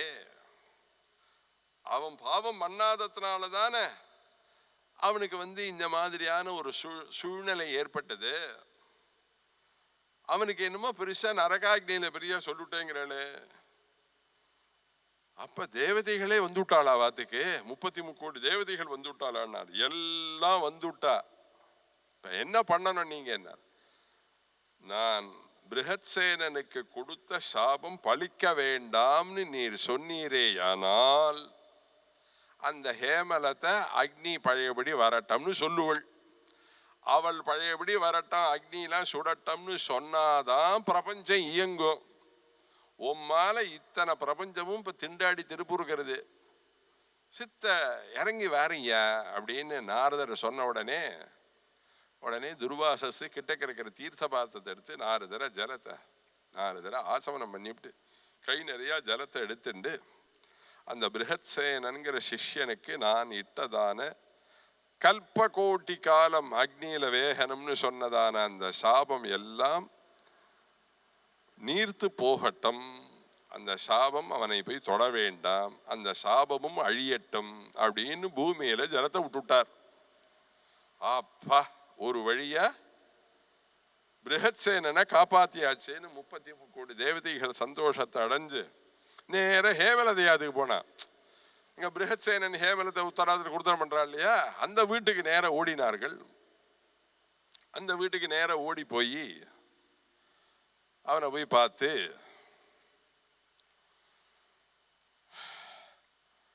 நீ இப்போ உங்க ஆத்துக்காருக்கு சாபம் இல்லைன்னு சொல்லிவிட்டார், உங்க ஆத்துக்கார சாபத்திலேருந்து புழைக்க வச்சாச்சு. இப்ப நீ என்ன பண்ணணும் தெரியுமோ? அக்னியை பழையபடி ஜொலிக்க பண்ணணும். நீ அக்னியை ஜொலிக்க பண்ணினாதான் பிரபஞ்சம் இயங்கும் அப்படின்னு சொன்ன உடனே 33 தேவதைகள் சாட்சியாக எதிர்த்தாப்புல நிக்கிறதே அந்த ஹேமலதைங்கிறவள் கை கால அலம்பிண்டு நெத்தி நிறைய குங்குமத்தை இட்டுண்டு அழகா நடு ரோட்ல வந்து தன்னுடைய புடவை தலைப்படுத்து ஆகாசத்து மேல மேல தூக்கிண்டு அப்ப சொன்னாள், இனிமே இந்த க்ஷணத்திலேருந்து அக்னி தேவன் பழையபடி அக்னியாக மாறட்டம்னாள். அரே ஹேமலதை அவள் சொன்ன உடனே அடுத்த க்ஷணம் அக்னி பகவான் சூடு உள்ளவனாக ஆனான். அதுக்கப்புறம் தான் உலகத்துல இப்ப சாதம் வெடிக்கப்பட்டு யாகங்கள் பண்ணப்பட்டு அங்கங்க அக்னியினால பண்ண வேண்டிய காரியங்கள் எல்லாம் நடத்தப்பட்டன. அப்ப எல்லாரும் 33 தேவதைகளும் ஹேமலதைய பார்த்து, நீ எல்லவோ பெரிய பதிவிரதை, ஆத்துக்கார கஷ்டப்பட்டார்னு உடனே ஆஹாஹா நீங்க நன்னா கஷ்டப்படுங்கன்னு சொல்லலாம். ஏன் நீங்க தப்பு பண்ணினதுனால தானே கஷ்டப்பட்டேன்னு சொல்லலாம். அந்த மாதிரியான எந்த வார்த்தைகளும் சொல்லாமல் அந்த சாபத்திலேருந்து ஆத்துக்காரரையும் காப்பாத்தி உலகத்துல தன்னுடைய பாதிவிரத்திய தபஸுனால உலகத்துல என்னென்ன பண்ணலாம்ங்கிறதையும் காண்பிச்சு கொடுத்தாள் ஹேமலதை. பதிவிரதா சிரோமணியில மாதர் மகிமேல அவளும் ஒரு அற்புதமான ஒரு பெண்மணி. வேதம் படிச்ச பிரம்மச்சாரியெல்லாம் வீடு வீடா போய் பிக்ஷாச்சரணம் பண்ணணும். அவன் அந்த பிரம்மச்சாரி ஒரு நாளைக்கு என்ன பண்ணினான், நதியில இறங்கி மாத்தியானி மணினா சந்தியாவந்தனம் மணினா மாத்தியானி மணினா பண்றதே இப்படி கை நிறைய ஜலத்தை எடுத்து அர்க்கியம் விடணும். சந்தியாவந்தனம் பண்றவாளுக்கு தெரியும், கால வேளையில 3 தடவை அர்க்கியம் விடணும், மாத்தியானிய காலத்துல 2 தடவை அர்க்கியம் விடணும், சாயங்கால காலத்துல 3 தடவை அர்க்கியம் விடணும். அதை டயம் தாண்டி முன்ன பின்ன பண்ணினதுனால பிராயஷ்சித்தார்க்கியம்னு திரும்பி ஒரு அர்க்கியம் விடணும். சந்தியாவந்தனம் பண்றவாளுக்கு தெரியும். அவன் கை நிறைய அப்படி ஜலத்தை எடுத்து தத் சவிதுர்வரேணியம் அப்படின்னு சொன்னான் பாருங்க. மேல போயிட்டே இருக்கிற ஒரு புறா, ஒரு கொக்கு இப்படி போயின்னு இருக்கு. அது என்ன பண்ணி அசிங்கமா மலத்தை இந்த ஜலத்துல விட்டுடுச்சு. மேல பறந்துட்டு இருக்கு, இந்த ஜலத்துல வந்து விழுந்துடுச்சு. விழுந்த உடனே அவனுக்கு பரம கோபம். காயத்ரி மந்திரம் சொல்லி நான் சூரியனுக்கு அர்க்கியம் கொடுக்கறதே இந்த மாதிரி அசிங்கம் பண்ணித்தான். இந்த ஜலத்தை எடுத்து அந்த புறா மேல அப்படி மேல தெளிச்சான். புறா எரிஞ்சு போயிடுச்சு. இந்த ஜலம் மேல பட்ட உடனே புறா என்ன ஆயிடுது, எரிஞ்சு புடி சாம்பலா எரிஞ்சு போயிடுச்சு. அத பார்த்தான். அப்ப அவனுக்கு தோணிடுத்து, ஓஹோ நம்மள்ட்ட நிறைய தபசக்தி இருக்கு போல இருக்கு, நம்ம ஏதோ சர்வசாதாரண வைதிகன்னு நினைச்சிட்டு இருக்கோம். நம்மள்ட்ட ஏதோ பெரிய சக்தி இருக்குப்பா, அதெல்லாம் நமக்கு தெரியல, அதனாலதான் நம்ம இந்த மாதிரி ஆயிட்டோம். அதனால அவன் என்ன நினைச்சா, அகம்பாவம் வந்துடுச்சு மனசுக்குள்ள. வீடு வீடா போனா எல்லாராத்தையும் வாசல் பவதி பிக்ஷாந்தேகி பவதி பிக்ஷாந்தேகின்னா. அந்த காலத்துலலாம் சம்சாரம் தான் ஆத்துக்காருக்கு சாதம் பரமாறுவா, வேற யாரு பரமாறவும் விடமாட்டா. இங்க ஆத்துக்காருக்கு நான் சாதம் போட்டாதான் அது பெருமை அப்படின்னு போடுவேன். ஏதோ நான் சொல்லி வைக்கிறேன், பரம தர்மம் பழைய கால தர்மங்கள் எல்லாம் சொல்லிட்டு இருக்கேன். யாருக்கோ ஒரு பதிவிரத்தை காலில் விழாதா என்ன? நம்ம ஆத்துக்காரர் இன்னொருத்தர் சாதம் போட்டு சாப்பிடலாமோ? எப்ப நம்ம கல்யாணம் பண்ணிட்டோமோ இனிமே அவருக்கு அன்னம் போட வேண்டிய பொறுப்பு நமக்குங்கிற எண்ணம்னா வரணும். அதனால ஆத்துக்காரருக்கு சாதம் போட்டாள். இவன் வாசல வந்து நின்று பவதி பிக்ஷாந்தேகி பவதி பிக்ஷாந்தேகின்னா 5 நிமிஷம் ஆச்சு, 10 நிமிஷம் ஆச்சு, வெளியில வரல. அவ என்ன பண்ணினா, ஆத்துக்காருக்கு மோர்ஞ்சா வரையில் ஊருகா வரையில் உத்தரா போசன வரையில் இருந்துவிட்டு அப்புறம் தான் வெளியில வரா. இவனுக்கு அவளை பார்த்த உடனே கோவம். என்ன சித்த முன்னாடி நதி தீரத்துல புறாவை கொக்கை எரிச்சுட்டான் இல்லையா? அதனால பரம கோபத்தோட அந்த அம்மாவை பார்த்து, என்ன நினைச்சுட்டு இருக்க இல்லைங்க, நான் எப்பேற்பட்ட பிரம்மச்சாரி வேதாத்தியனம் பண்றான்னு இருக்கேன், தினம் 1008 காயத்ரி ஜெபம் பண்றேன், சர்வ சாதாரணமா நீங்க என்னமோ 1/2 மணி கழிச்ச வரையில் வெளியில நான் வந்த உடனே கொண்டு வந்து போட வேண்டாமான்னா. அவ சொன்னா, நாஹம்பலாகா பிரம்மர்ஷே தியஜ க்ரோதம் தபோதனா. ஹே பிரம்மர்ஷே, நீ எரிக்கிறதுக்கு நான் ஒன்னும் கொக்க இல்லைன்னாள். நாஹம்பலாகா பிரம்மர்ஷே தியஜ க்ரோதம் தபோதனா. இந்த பிரம்மச்சாரிக்கு பிரமிச்சு விட்டான். நதி தீரத்துல அர்க்யபா ஜலத்தினால ஒரு கொக்கை எரிச்சதை சமைக்கிற உள்ள சமைச்சு ஆத்துக்காருக்கு சாதம் போட்டு இருக்கிற இந்த சுவாசினிக்கு எப்படி தெரிஞ்சது? பட்டார்னா கீழே வச்சா அந்த அம்மா காலில் போய் நமஸ்காரம் பண்ணினா நீங்க ஆத்ம தத்துவத்தை சொல்லணும்னா அவ சொன்னா, ஆத்ம தத்துவம் சொல்ல எனக்கு டைம் இல்லை, அடுத்த ஊர்ல தர்ம வியாதன்னு ஒருத்தருக்கான், அவன்கிட்ட போய் தர்மம் கேட்டு தெரிஞ்சுக்கல. எதுக்கு சொல்ல வர, நம்ம வாழ்நாள்ல இப்பதான் முதல்ல பதிவிரதைகள்லாம் எப்படி வாழ்ந்தாருங்கிறதையே தெரிஞ்சுக்கிறோம். இது நாள் வரையில் தெரிந்து கொள்ளவில்லை. அதுக்காகத்தான் இந்த உபன்யாசம். பதிவிரதைன்னா யாரு, அவள்லாம் என்னென்னலாம் மகத்துவத்தோட இருந்தவர்கள்ங்கிறத சொல்றதுக்கு தான் அந்த உபன்யாசம். வந்திருக்கிற பக்தாள் எல்லாருக்கும் ஹேமலதையினுடைய பரிபூர்ணமான கிருபம், ராஜராஜேஸ்வரியுடைய கிருபம், சியாமளா நவராத்திரி அம்பாளுடைய பரிபூர்ணமான கிருபை கிடைச்சு எல்லாருக்கும் மனசாந்தியான வாழ்க்கையை கொடுக்கட்டும்னு நானும் பிரார்த்திக்கிறோம். ஐகிரி நந்தினி நந்தித மேதினி விஸ்வ வினோதினி நந்தனுதே गिरिवर विंध्य शिरोधिनि वासिनि विष्णु विलासिनि जिष्णुनुते भगवति हेशिति कंठ कुटुंबिनि भूरि कृते जय जय हे महिषासुरमर्दिनि रम्यकपर्दिनि शैलसुते बालान् स्वकीयान् तव सन्निधाने दिव्यान्नदानात् परिपालयद्भिः सदा पठद्भिश्च पुराणरत्नम् संसेवितायास्तु नमो हरेते नारायण नारायण नारायण नारायण नारायण नारायण नारायण नारायण नारायण नारायण नारायण नारायण नारायण नारायण नारायण जानकी कांत स्मरणं जय जय राम राम हर हर नमः पार्वती पतये हर हर महादेव गोपिका जीवन स्मरणं गोविंद गोविंद श्री आंजनेय स्वामिनः जय सद्गुरु स्वामिनः जय. इतने मழை பெஞ்சாலும் கதைக்கு வரணும்னு வந்த பக்த சிரோமணிகள் நீங்க எல்லாரும். ராம் ராம்.